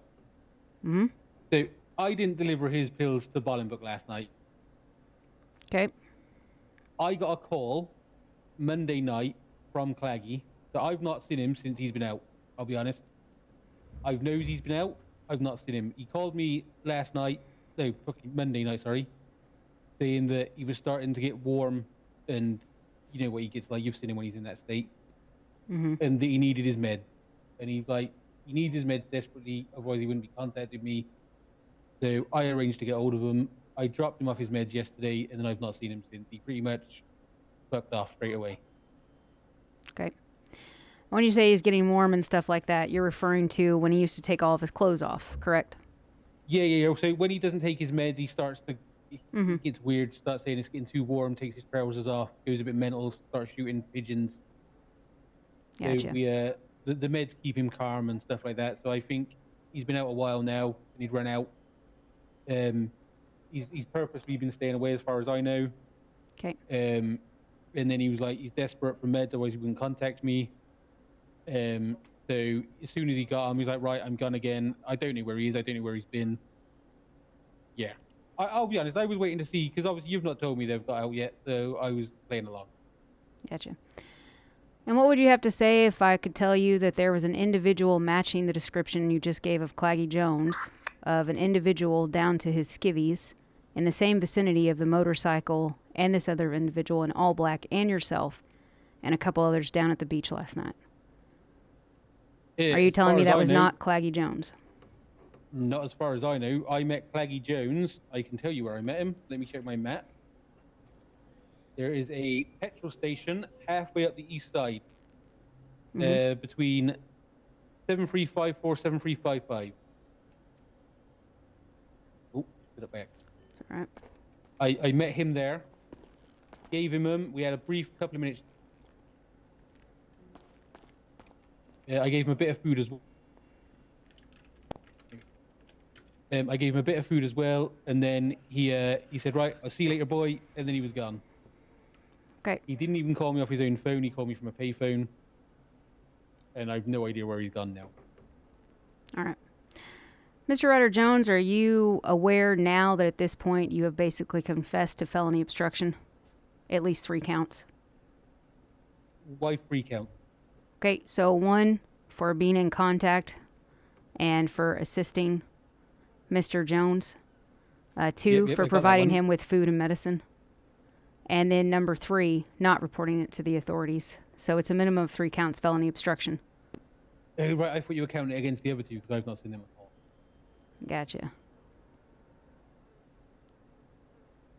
Yep, I get that. So my thing is bare minimum we're looking at 3 counts felony obstruction. Now, that being said, in what you've just told me, in that Molly Jones has informed you that they are being escaped, and you've used this knowledge to help Mr. Jones, we have now implicated Molly Jones again. To be fair, he contacted me before Molly told me. Okay, so then we're definitely looking probably max 6 counts of obstruction for yourself. When did he contact you? Monday night. So this would be the Monday night that you referred that he was missing his medicine, but it wasn't from Bolingbroke. Yeah, I got a call from a payphone. Okay, gotcha. Do you have any knowledge about Molly Jones transferring an Evron truck to Hugsy Jones? No, I mean, as you can probably tell, you know what went down. Hugsy's not exactly on my priority list of giving a fuck. Mm-hmm. So, if Hugsy called me right now saying he desperately needed anything, I wouldn't be any rush to help him. Mm-hmm. So, yeah, if she's had contact with him, I have no idea about it. I think she knows my feelings on this one as well, so Gotcha. he probably wouldn't come to me to help Hugsy out. Gotcha.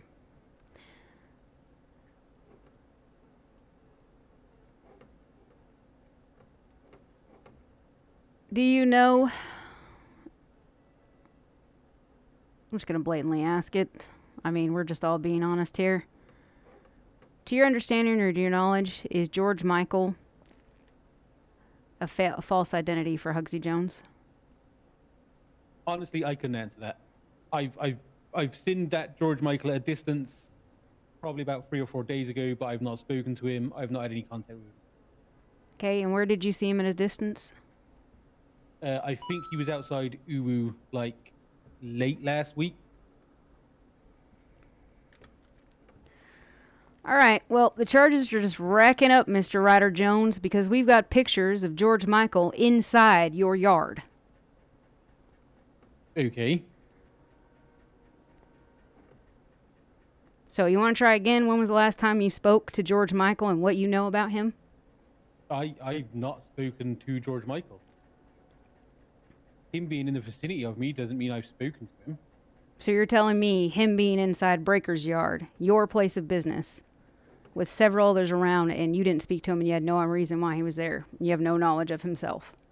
No, I mean, his brother works at my place as well, so he could let him in. His brother? Well, if you're saying it's Hugsy, his brother's Curtin Jones, so that's the only link I can put together. Well, the pictures I have don't have Curtin Jones in them, but they do have Molly Jones in them. Okay. And Tony Carburetor. And this Henry Winkler. Okay, Mr. Jones... That still doesn't prove I've been talking to him. That just means he's in the vicinity of him. Mr. Ryder Jones, I'm kind of a little worried here. Because I've got a business owner sitting in front of me who seems to be talking to people that could possibly be convicts on the run. On top of, refuse to report contact and or the assistal of somebody who's on the run from the law. You have a very big yard full of very big cars and burned out vehicles and lots of little hidey holes. I mean, you're more than welcome to go down and search it. I mean, at this point, it might actually be on the cards. I mean, you let me know when, and I'll open the gates for you.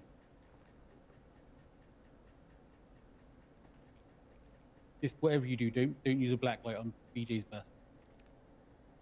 I wasn't planning on doing that. I'm just saying, for your own good, don't do it. It's not worth the mental scars you get. How he gets it on the roof, I don't.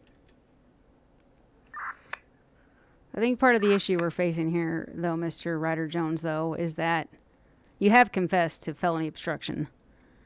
Based on the time frame and things like that and stuff, you could get the max penalties of it.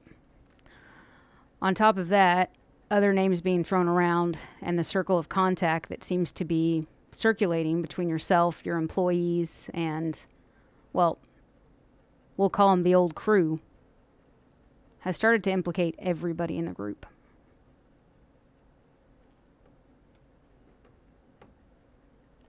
And it's kind of put you in a tough position as a business owner.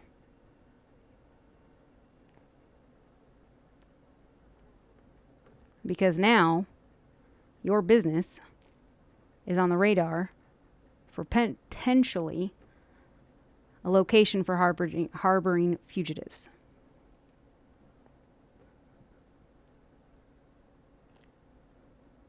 Okay, I get you.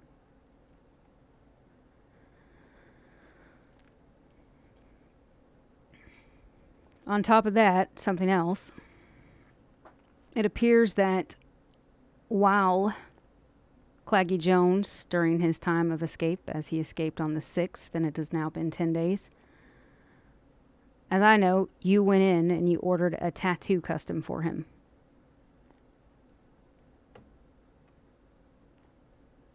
No, that wasn't for Claggy, that was for Henry. Okay, well, in the book, it's been put down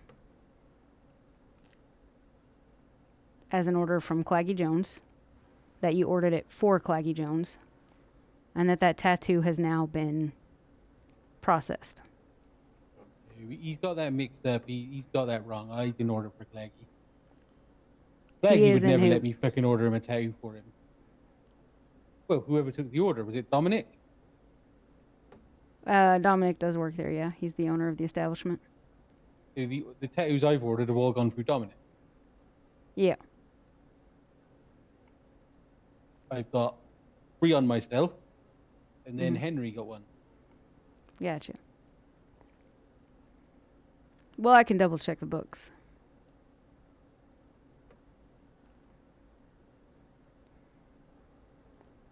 I think at the end of the day, I think we know where this is going. You're not dumb. I think part of the issue here, though, is that I'm afraid that yourself and several others are going to fall for, I'm just going to level with you, what seems to be the brash stupidity of Hugsy Jones.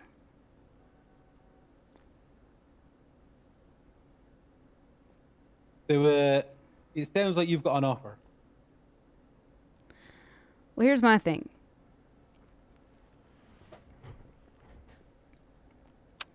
From probably over the last 5 or 6 days, I've been investigating this. Obviously, that's my job. We've got a George Michael who shows up out of nowhere and has no records, no IDs, nothing of the like. Very quickly, he becomes a person of interest in that apparently he's walking around with the identity, or at least the credentials, of Hugsy Jones. Procures a loan in his name, is in close contact with his brother and his mother, goes car shopping with Hugsy Jones's mother, is seen several times with her, and yet his mother claims that she cannot contact him, she can't reach him, she can't procure him on the spot, and yet she's constantly been observed with him. This George Michael character has also been observed in your yard. He's also been observed at Uwu, talking to Lenny Gustavo, talking to Mary Jane. The circle is ever widening for people that possibly know that George Michael is Hugsy Jones. However, the only people that we have a lot of solid evidence on is yourself and your family members. I'm going to cut to the chase right now and tell you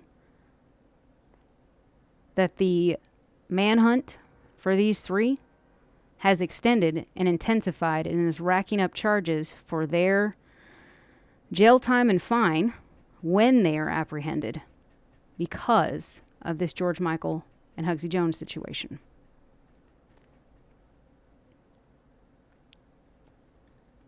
But I'll level with you.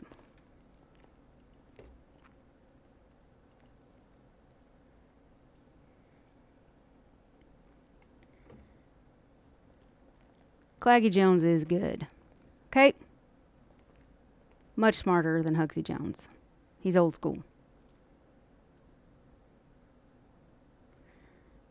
I'm going to be completely honest with you and tell you that after the escape attempt until 48 hours ago, Claggy Jones wasn't on the map. In the slightest.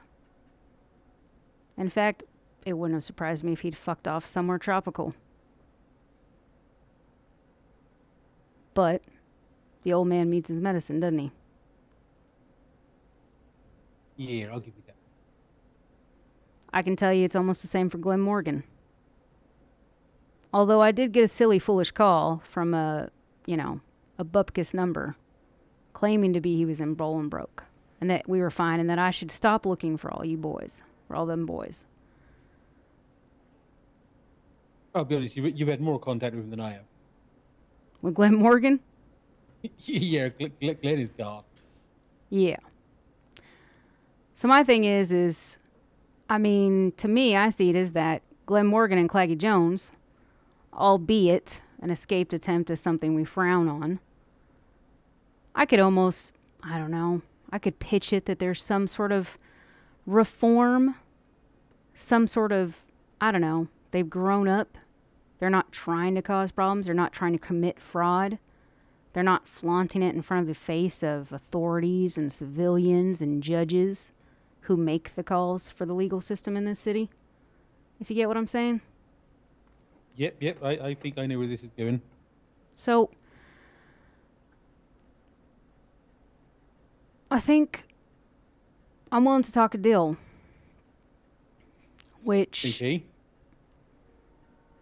I might have to iron out the finer details for.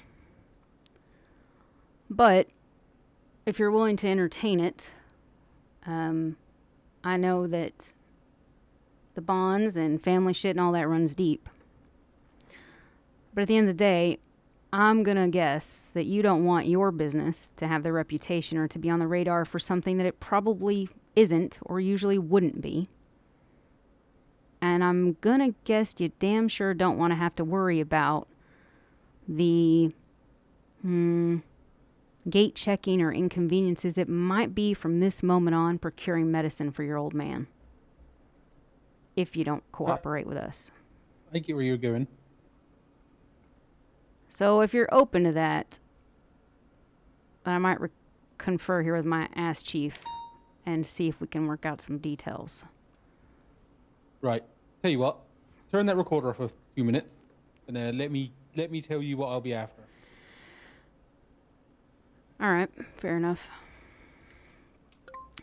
Chief, are you good with that? Yeah, do it. All right, it's off.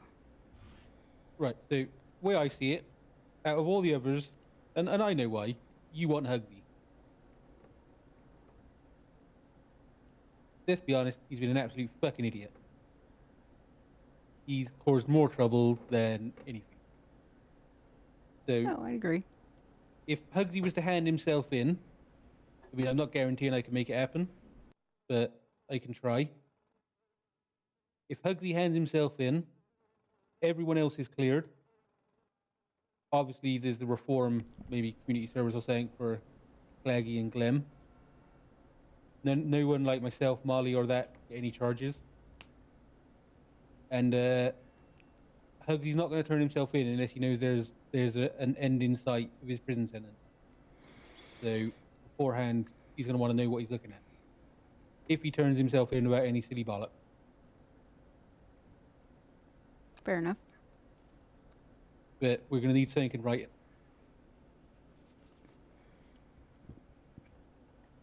Fair enough. I'm pretty sure we could get something in writing. I want it in writing and signed, all the conditions I said. Then you need to give me time to speak to people.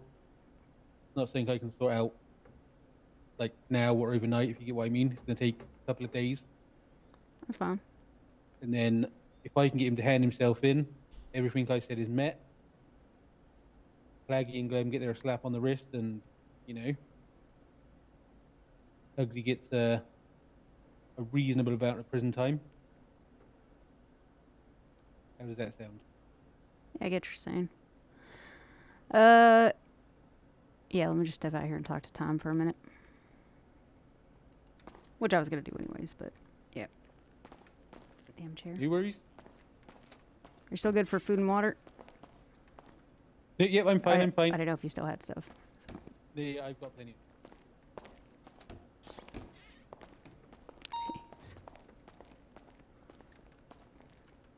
All right, nice work. Exposed the loopholes in all of his stories. Yeah. You know, it's hard sometimes, too, because you have to, like, wiggle sideways a little bit, you know, and call attention to one area over the other. Like, I know what I don't have, but I do know what I do have. So I just have to call attention to that. I know he's not, I don't think he's keen. I think what I know of Wenzel, he hasn't been keen on what Hugsy got the old man into since the raid. So I think he wants to flop on him anyways. I think the only reason he hasn't is because of, you know, flopping on him could mean issues, and then also, I mean, it doesn't clear his old man, does it? No, it doesn't. So obviously that's the payoff for him. Yeah, which is why he's trying to suggest or push this deal, as it were. Yeah. Well, if we look at what they were looking at, which is at the bottom of report 193, because I looked at time served and different things that they had done. Glenn Morgan was looking at 236, Claggy Jones 285, and Hugsy Jones 318. None of those include the jailbreak sentencing. So if what we did by his standard, or what he's suggesting, if Hugsy Jones were to turn himself in, it would have added 45 months to that, which puts him at about 360, 370.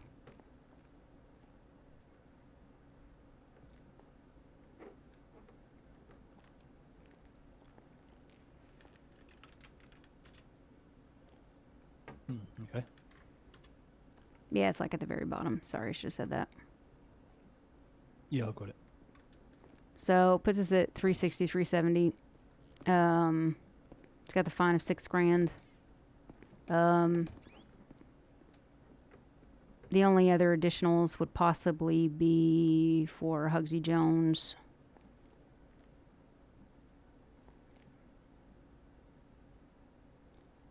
Might possibly be to do with the vigorish. But see, I've talked to Nigel Tasker about that actually, which I needed to bring up to you, and I put it in the report. But apparently, I mean, the ID that was flashed was Hugsy Jones and stuff like that, and he told Tasker to use it, and Tasker said, but this is going to come up to Hugsy Jones, and this George Michael person said that's fine, and Tasker still processed it. So while there's a part of me that's like a cop would say he's committed fraud, there's another part of me that says he had the ID, you said he kind of looked like Hugsy Jones, and you told him it would go to Hugsy Jones, and he said go ahead and do it, and you did it. So I feel that's a systematic problem, and also a thing that Tasker shouldn't have done to start with. So I'm almost remiss to add fraud, but yeah, I don't know. It's just a lot. Like, I feel like two wrongs don't make a right, but I'm not sure, like, the charge to tack, if you get what I'm saying. Like, it's because it's... At the time of that, did Mr. Tasker know Hugsy Jones was an escaped convict? No, he did not. He didn't know that. Apparently, afterwards, he had asked Hornby, just in passing, do you know anything about Hugsy Jones? Because the whole thing weirded him out. And Hornby's just like, yeah, I know him. We've actually got a warrant for his arrest, which fucking Hornby shouldn't have said anyways, to be honest. But, like, he shouldn't just be telling civilians that we've got warrants out for people. But he did, and Tasker was like, oh, well, fuck. And then that's when he reported everything that, you know, had happened over the last couple of days. Mr. Tasker pretty confident that this George person was in fact Hugsy. Yeah, he seems to believe so. I've not seen, I mean, the one instance in which I've come face to face with this George character was between glass at Pillbox, but he had a cap on, he had a big bushy beard, he had glasses, his face was obstructed, so I really didn't get a good look, to be honest. There's also the matter of the missing hand thing and stuff, but I'm thinking based on what Wenzel said, he's basically confessed, and or if he takes a still, then he's basically confirming that this George Michael is Hugsy Jones. Yes.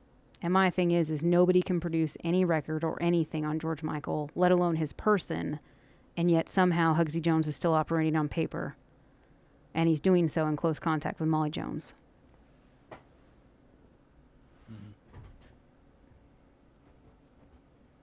I can tell last night I put a lot of pressure on Molly Jones. I think she's ready to flop, whether that means remissing herself to prison or teaching Hugsy a lesson. I feel Wenzel's in the mood to teach him a lesson and clear the old man and Glim for his trouble. Right. What was the old what was the slap on the wrist call for Mr. Claggy Jones and a Glen Morgan now? I think he's trying to say that if this deal comes through, like if we take this deal, what he wants is, I think he's happy to let Hugsy Jones rot in whatever we give him, but he doesn't want any obstruction charges for himself, Molly, the lot of them, and it sounds like he also doesn't want Claggy or Glen to go back. So he wants their 200-month sentences knocked down and or community service for them to basically imply or have good faith of their reformity for not going back to prison. Do we have a community service outreach they can partake in? I thought we did, but I mean, if they don't, I'm sure I can get sure as hell inventive. Uh-huh. Sure we could find something. Yeah, perhaps we can think of some way they can repay the community somehow. I think so.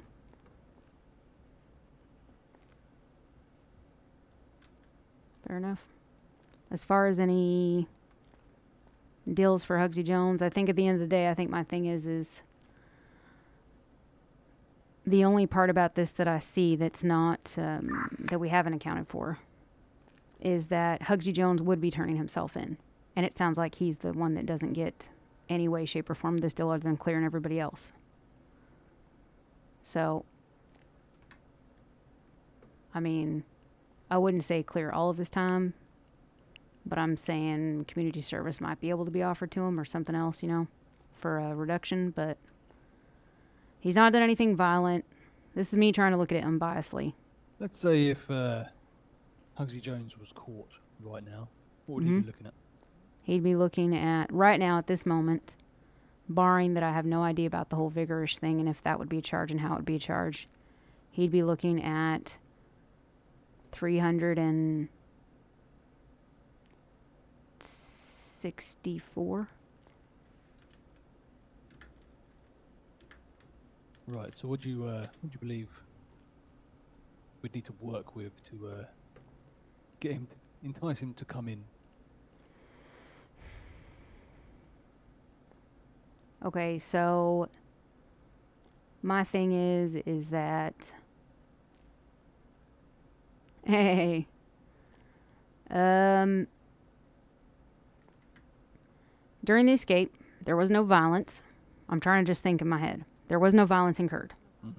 Yes, they did point guns, but let's be honest, they point guns to rob banks. People do all the time. So there's no violence. They weren't whatever, anything like that. So I feel that because he's turned himself in, we could drop the jailbreak sentence, which would drop 45 months, which puts him at 318. Additionally, we could decide if we wanted to offer him a chance for community service as well, to further reduce his sentence, and he could do that, post serving or while he's serving or some, I don't know. The logistics could be worked out. What in your opinion would be the let's say a magic number to make him think he should hand him?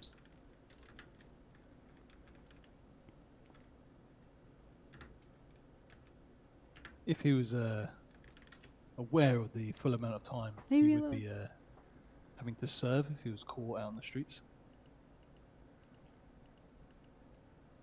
Well, I mean, if he's caught out on the streets, he's looking at like 370 months. Yeah, minimum. so what do you think it would take, if he knew that, what do you think it would take to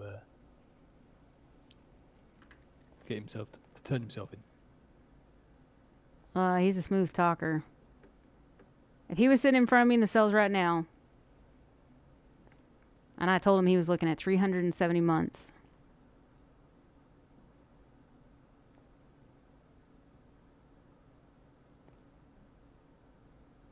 I'm almost adamant he would try to knock it down to like 220. 200.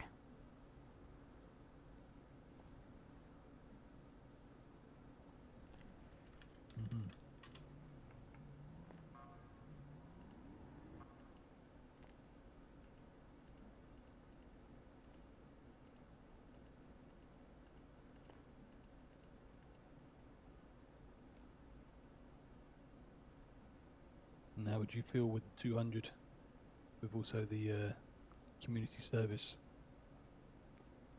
like Claggy and Glenn? Well, if we're offering him community service,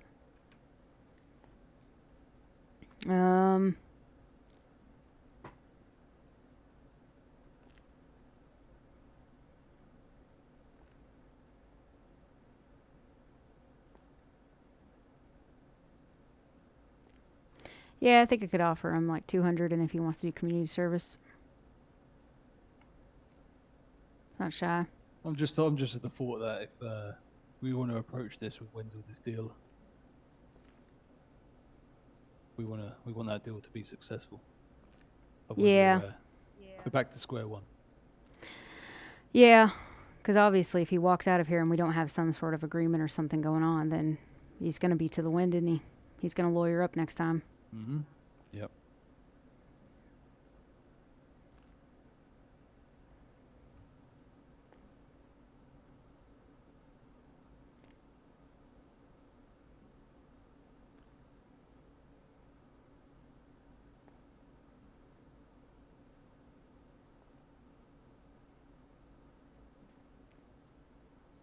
Okay.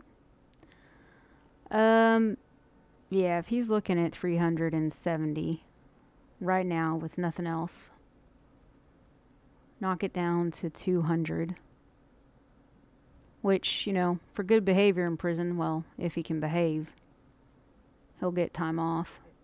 So that's a possibility. If he's willing to do community service, we could even look at shaving a little bit off minorly. I'm fine, like I told Wenzel, that obviously the jailbreak is not good. They should have served their time they should have just finished out their sentences at this point, but the fact that they've escaped and Claggy and Glem don't seem to have done anything. They've stayed off the radar. There's been nothing of violence. I haven't had any reports of them doing any crime. They haven't come up in any way, shape, or form other than Claggy to get his medicine and possibly to get a tattoo. Which sounds like creature comforts and necessities. And I don't know if Wenzel's telling the truth. I doubt it. But if he is telling the truth, If we take that he's telling us the truth, then that means that Claggy spent an entire, 8 days without contacting him before desperately needing his medicine and saying he was feeling funny. Which means he's not trying to involve his family or implicate them. Mm-hmm. That's if we take it as their word. Which may not. Yeah. But, you have to look at both sides, I suppose. And you have to sometimes just be willing to accept that it might be true. And it makes you think it different, I guess. Quit whining. Yeah, indeed. So, I think if we put 200 on the table and be willing to talk, yep. I think he'll come in. If it clears everybody else. Yeah. And I'm sorry, if they're getting cleared, they're at least doing community service. Yeah, and Wenzel to inform Hugsy that his current sentence is, what, 370, did you say? If he's caught out, if we catch him? For who? For Hugsy. Yeah, I mean, I'll happily tell him the number. At minimum, he's looking at 370. So Hugsy himself knows. Yeah, so he knows the cut that he's is, getting. Yeah. Yeah. Yeah, because my thing is I'm having, at minimum, this is without investigating too much, too heavily the fraud situation, as well as the accruement of assets. To be fair, that's not even delving into the fact we could possibly look into the repossession of that vehicle. And other things. So. Yep. Now so I think with all these additional charges Hugsy can be facing on top as well. Yeah, exactly. So, I think it's what we do. We see what he says about that. I know he wants the Glam and Claggy wiped completely, but there definitely needs to be definite terms of their community service. Absolutely. Because that's a lot of time shaved off, and they did escape. We can't just wipe their whole sentences and. Yeah, we can't. There needs to be a show that they're actually reforming and/or they understand that, at the end of the day, I told them the truth. It's not going to go away. Yesterday, he was able to get Claggy's medicine. Next time, it's not going to be so easy. It won't be. Yeah. So. Ready to head back in? Yep. Let's head back in and we'll see.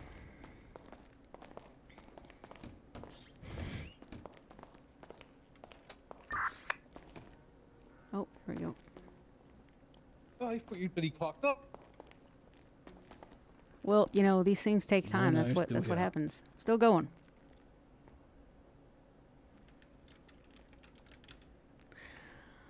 All right. Me and the ass chief here have talked it out. And we've got an idea of some terms here. Okay. Okay. Put them on the table. See what you think. And if you think that these terms are amenable to at least your end, like you said, you can't make Hugsy Jones turn himself in.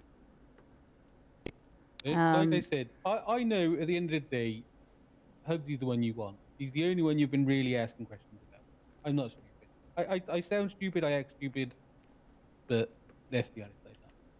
Well, don't make it sound like it's a personal thing, okay? He's put himself on the radar. Yes, that's why I want him. I understand that. He's been a fucking idiot. You're not going to get any denial from me. He had one job and he let's be honest, he fucked it. So, Hugsy's the one you want, right? You know my terms. I can, like I said, I can't guarantee nothing, but I can see what I can do. Okay. So basically what we're willing to look at here is if Hugsy Jones turns himself in, he'll have to turn himself in, to myself for time here, because obviously we're handling the investigation. He turns himself in, then what we're willing to do is clear the list of names that I have of those that were facing felony obstruction. So Molly Jones, Curtin Jones, Tony Carburetor, yourself, Lenny Gustavo, several others. I'm willing to clear all of that. So nobody's going to get charged with that. Yep. Okay. Also, on top of that, as far as... the breaker's yard, that gets cleared. Yep. Breaker's yard. Okay. we will not put it on the map. It won't be on the map as a place of harboring fugitives, anything like that. Secondarily, in the case of Glenn Morgan and Claggy Jones, we are willing to offer them community service in exchange. So we're going to have to look into our outreach program because I know that's something that we're going to do. But that being said, if the outreach program isn't mechanically based, then it means that it'll probably be some sort of supervised community things. Okay. To which basically, public relation. yeah, it's like a public relations kind of thing. Like, we're not going to walk them around and say that they're convicts and they're paying off, blah, blah, blah. We're not going to do that. We're not parading them around. That's what I say. Nothing embarrassing because No, he I'm not. He won't agree with it straight away. Like, No, I'm not you can't push into it on embarrassing people. To me, it's not about that. To me, it's this whole thing, a big part of this bargain or this deal, is that on the grounds that Glenn Morgan and Claggy Jones don't wish to do crime and didn't wish to be on the radar at all. They wish to put it behind them. I can pitch the community service angle as a feed into that because they both still had over 200 months remaining on their sentences. That's a lot of time. So will that entail any more time behind bars, or will that be community service while they're living on the outside? As long as they obviously stay out of trouble. Yep. It will be community service remanded while they are outside. They will be cleared of time remaining. Okay. And finally, the last thing is you basically wanted to know what you could go to Hugsy Jones with that would also maybe possibly make it to where he would turn himself in. So obviously, other than things I listed to you, which clears everybody, clears Glem and Claggy, has us stop looking for them and himself. I know he's a brash character, Hugsy, but he's going to get bored of running eventually. It's just, does he want to take everybody down with him? So that being said, that's what I'm banking on. I'm banking on that he's had enough of running, and rather than everyone go down, he sees the sense of if he can get a reasonable deal, if he hands himself in. Yeah. So my thing is right now, absolutely bare minimum, Hugsy Jones, if he doesn't turn himself in, absolute bare minimum, he's looking at 370 months on the inside. That's if he doesn't hand himself in. That's if he doesn't hand himself in. And that, again, is bare minimum. And on top of that, this is with me not even formulating the charges for the fraud, and this is also for me not even considering the repossession of his Evron that is in his name. That's literally bare minimum what he's getting away with if he doesn't turn himself in. Whereas if you or time were to get a call saying, I'm here, come and get me. If I get that call and he does that and I go and arrest him and put him in cuffs, I'm willing to cut it down to 200 months and possibly be open to community service to reduce that.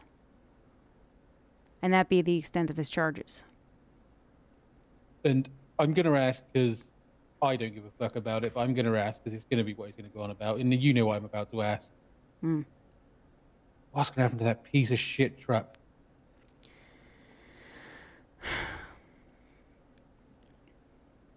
I mean, I'll take it off his hands. The first thing he's going to say when I go back to him with this deal is, but what about my fucking truck? The whole thing that caused all this fucking drama.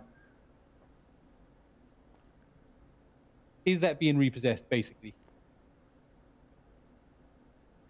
I won't repossess it, but until he serves his sentence and community service, it'll be locked up. So if he wants it back out, he needs to get his shit done.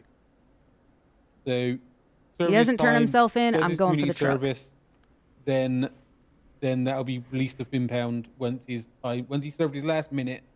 He can come and get that out of impound. Yep. Right. If we can get this all in writing, I know it's probably not going to happen tonight, and I probably need a nap soon. I can take it to them, and I can try my best to push it through. But I'm going to need it in writing and signed by Okay. Whoever has the power to authorize that. Gotcha. Okay. Well, I'm going to write it up, see who it needs to go through, and who needs to sign it, etc. I will be completely transparent with you. Actually, I'm going to turn this back on.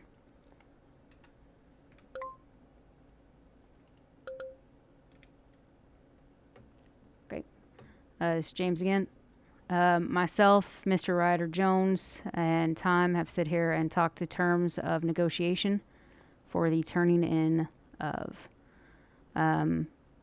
or the, what is hopefully the peaceful turning in of Mr. Hugsy Jones, and the possible plea bargain for the other associates part of the warrant. Those terms will be written up and decided and signed, and there will be records of them within LSPD and with involved parties. So basically, what I wanted to also turn this on for you is to just let you yourself know, Mr. Ryder Jones, and perhaps this is something you can communicate. While the last part of our conversation was not on the recorder, the first part was. And I need you to make you aware of, like I said before, that the warrant has been extended. And these things will be followed up on. And the investigation is ongoing. If you leave out of the station yourself and you do not contact us, you do not reach back out, if you go to the wind, if anybody does anything crazy, and or if this deal isn't picked up, which again is completely your choice, the choice of whoever's involved. However, in doing all this, you have implicated yourself and you have confessed to obstruction and you have put others on the table. So it's not going to go away, and I just need you to be clear about that and transparent about that to you. No, I understand. When I walked in here, I pretty much had an idea where this was going, I'll be honest. Yeah, that's all right. At the end of the day, it's just business. This to shit's be gone on honest, long enough. I don't want to be chasing it you needs guys to end. forever. That's a different page for a different time. Okay. So, this is 243 Lieutenant Jesse James, Detective Commander. Again, I'm going to be ending this recording in the room. I've got Assistant Chief Just in Time, badge number 254, and one Mr. Wenzel Bartholomew Ryder Jones. Did I say all the names? Was there another name in there? Oh, no, that was all of them. Okay. Owner of Breaker's Yard. I'm going to end this recording. Okay. I don't know who, but someone wrote on your desk there. Yeah. Gonna put that defacing public property. That's on there now. No, it weren't me. I was investigating this wall over here, and when I turned back around, it was there. I think you're on it. Gotcha. Right. All right. I mean, they're not lying though. But Wenzel was here. I mean, yeah, it's true. I mean, you were here. So, all right. Well, I'll tell you what. Whenever everything's written up and anything, and I'll be completely honest, I don't think it's going to be an issue, but if there is an issue and the terms have changed, then obviously I would inform you of that before I have any sort of, before I encourage things to move, if that makes sense. Let me grab your number so I can update you. But before I even take this to the table, I'm going to need it in writing, because otherwise they're not going to believe that anyone's going to keep their word. All right. No, that's fine. Yeah, so like I said, I'll work on that. And the minute I have it written up, and or like, again, this would be me coming to you and saying, you know what, the judge or XYZ, whoever the person is, couldn't push for this. This is what we got instead. If it's not good, then I guess we just go back to the table and see what we can find. But otherwise, yeah, we'll get it written up and I'll reach out to you. I think this is the best way, because if you chase him and corner him, let's be honest, you know what he's like. Yes, I do know what he's like. And to be Probably honest, not going to end well. I don't, it's not even that. I just don't want, I just want this to be resoluted. I don't want it to be violent. I don't like chasing people. I don't like people on the run. People make desperate, crazy decisions. And sometimes people get hurt. So I think this is probably the only deal I can sell him. There's got to be something in it that he sees as he's kind of getting a win. Do you know what I mean? Yeah, I know him. Anything else, he's not going to agree. I know him well enough to know that this is probably the only thing that's going to fly. So if it's turned down, he won't care if we all get fucking sent down as well, and he will go out fighting. Yeah. No, I know. He's This is the cleanest way for everyone. I think that's the thing at the end of the day. Like I said, we've got a job to do, and, well, we're just going to keep doing it until the job's done. So, No, let's I just get finish that, it I off. get that. So, I'm, all right. Like I say, once you've got it, let me know. I'll come and collect it. I will talk it. I'll talk it through with him beforehand, but obviously until it's in writing and he's got it in his hands, he's probably not going to do nothing. He'll probably end up giving it to a lawyer or something before he comes down here as well. I wouldn't be surprised. That's Just all so right. you know, there's that backup plan that if, I'm not saying you will, but if it goes missing Mm-hmm. between him coming in and the charges, you know, covering his own back. Yeah. I got you. But All right. you get Well- it in writing, and I will do the best I can. All right. Okay, Mr. Wenzel Ryder Jones. Thank you for your time. No worries. All right, we'll walk you back out.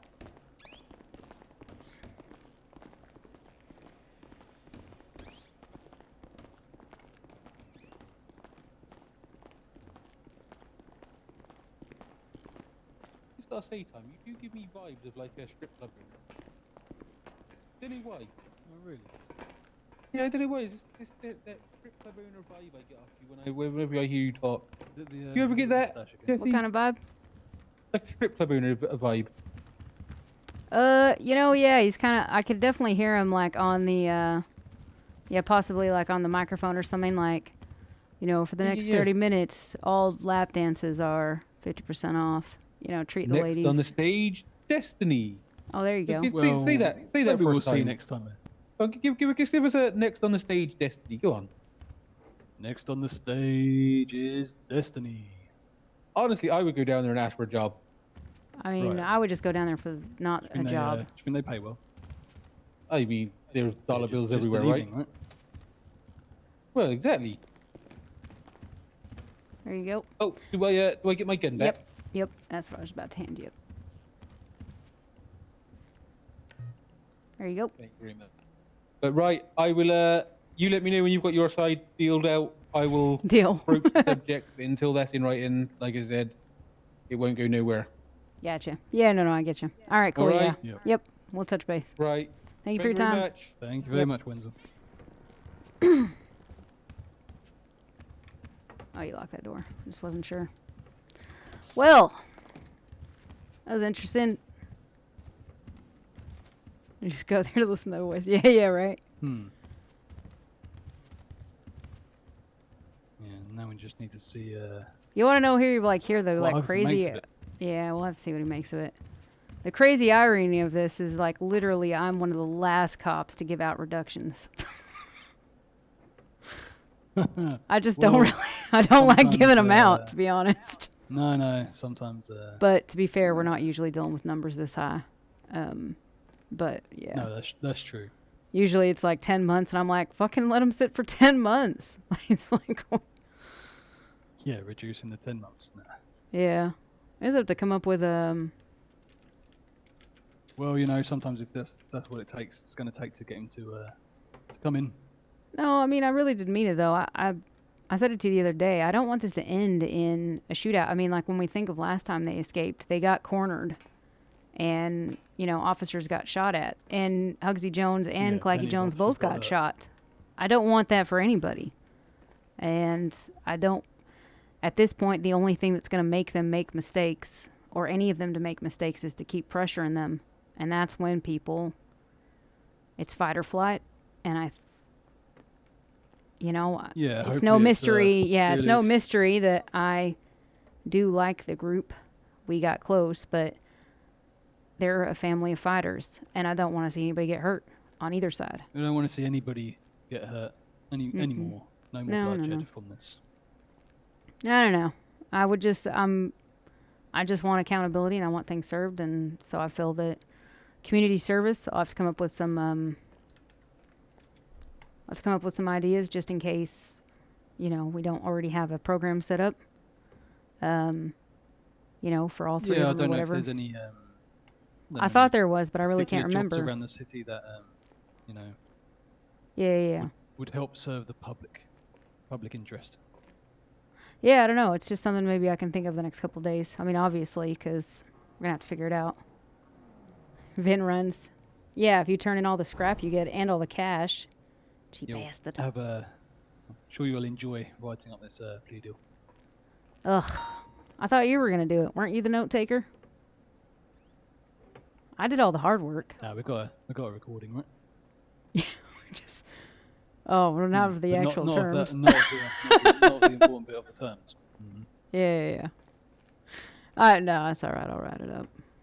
I got it. I think I remember everything. Yeah, unfortunately, I misplaced my notepad and pen at that point. Yeah. Of course. I've only, you know, where's, are you going to like add icing on the cake by saying that I was so good at writing up the affidavits for the raids that surely I should handle this? Oh, well, you were. Who can deny it? Yeah. Sometimes it sucks being so good at what you do. Yeah, sometimes it does. Yes. You end up Yeah, having as to do it chief. all the time. Yep, too much. That's how you got where you are. All right, Yeah, cool. who doesn't love paperwork and organising? Yep, in meetings. Yep. Yeah, it's wonderful. That's why I'm happy to stay LT, to be honest.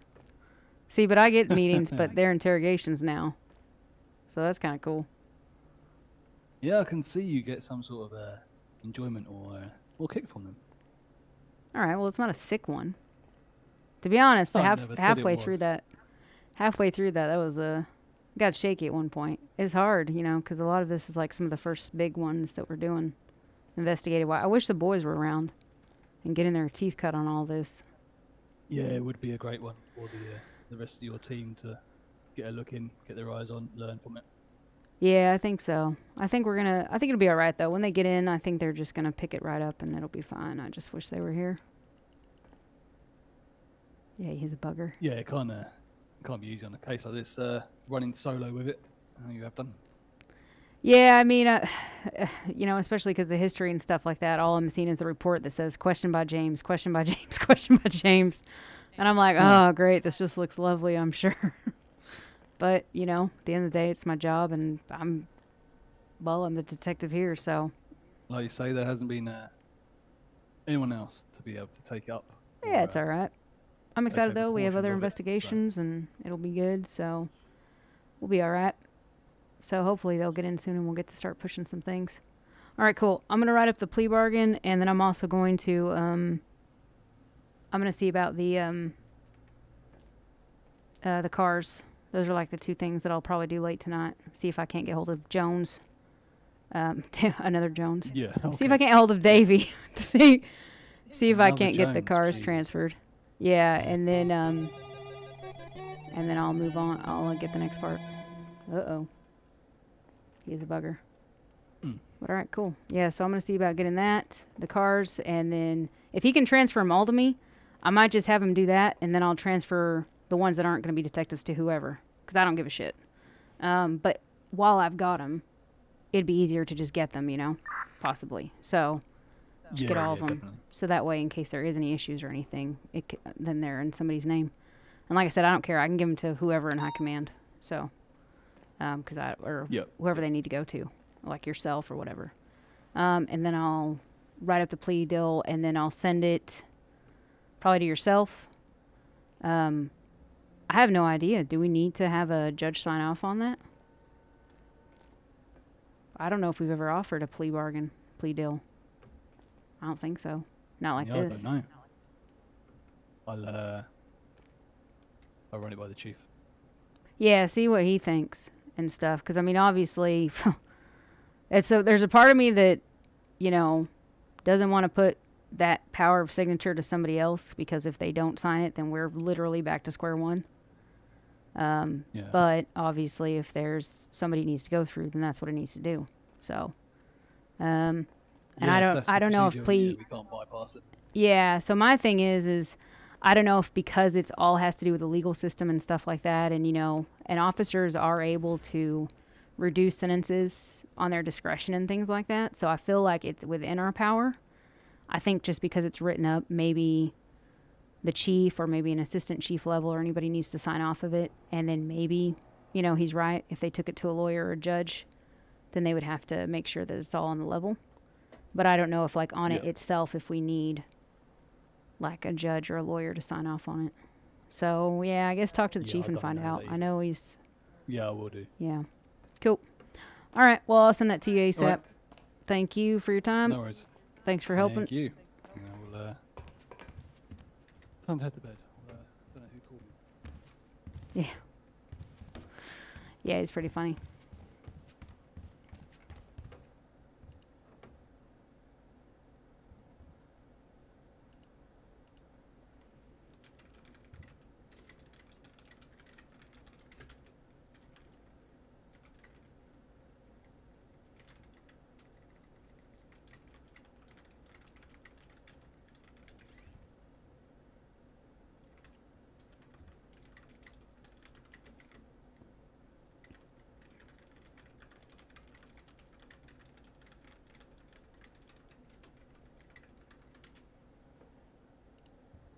Yeah, he's funny. Well, things are spicy. I think hopefully that'll get picked up. Jessie really doesn't want to be chasing everybody forever, and she doesn't want it to end in a gunfight. And I mean, it's been fun investigating it and stuff, but she's like the only one. Oh yeah, right. Like he doesn't want to see Jesse James either. 'Cause he do. He's just being prideful about it, just like he wouldn't tell anybody that they were dating or that it was his girlfriend.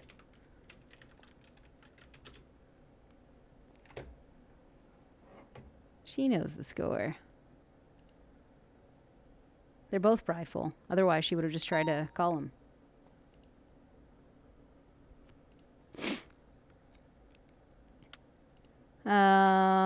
Besides, he's ready to get out there and start doing crime again and then get arrested by her.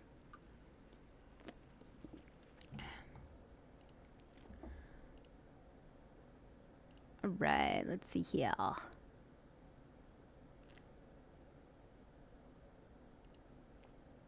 somebody's streaming?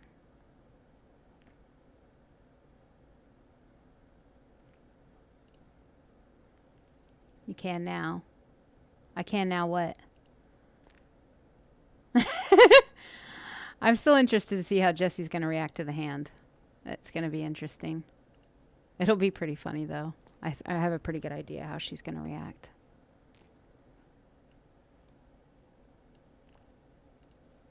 I can now, though, what? Call him?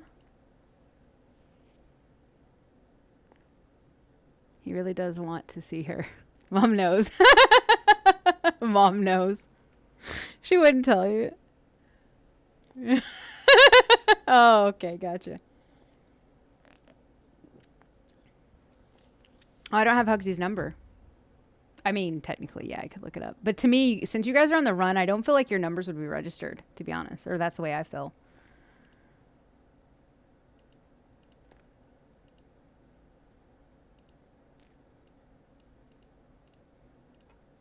Good, it's what you deserve. Believe me, Jesse totally wanted to say that he could keep the truck if Jesse gets to take it for like a week. Or just like every day, just drive around Bolingbroke, just literally until I have no more gas, just circling the whole yard over and over and over again while he serves his time.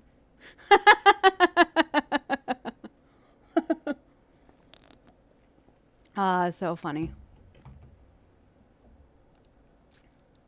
You're just like, as long as you can keep the truck.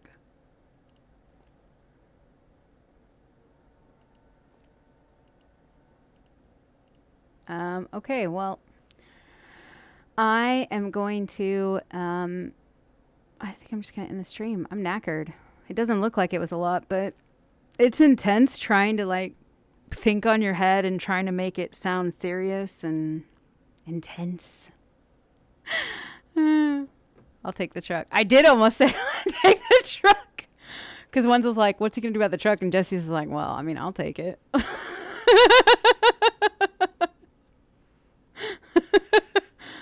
I will. Jesse's saving up money. I think she's at like 50K now. The problem is she comes on duty to go to work and then she doesn't actually go on duty because I'm not on the radio and I'm not doing any like cop stuff. I'm just doing interviews. So I don't need my cop powers. So I forget that I haven't clocked in and that I'm not using them. So like, I think the other day I worked for like 6 hours for free. It sucked. Sucks so bad. But it's okay. But anyways, yeah, we'll raid somebody. I think the only person streaming the city is going to be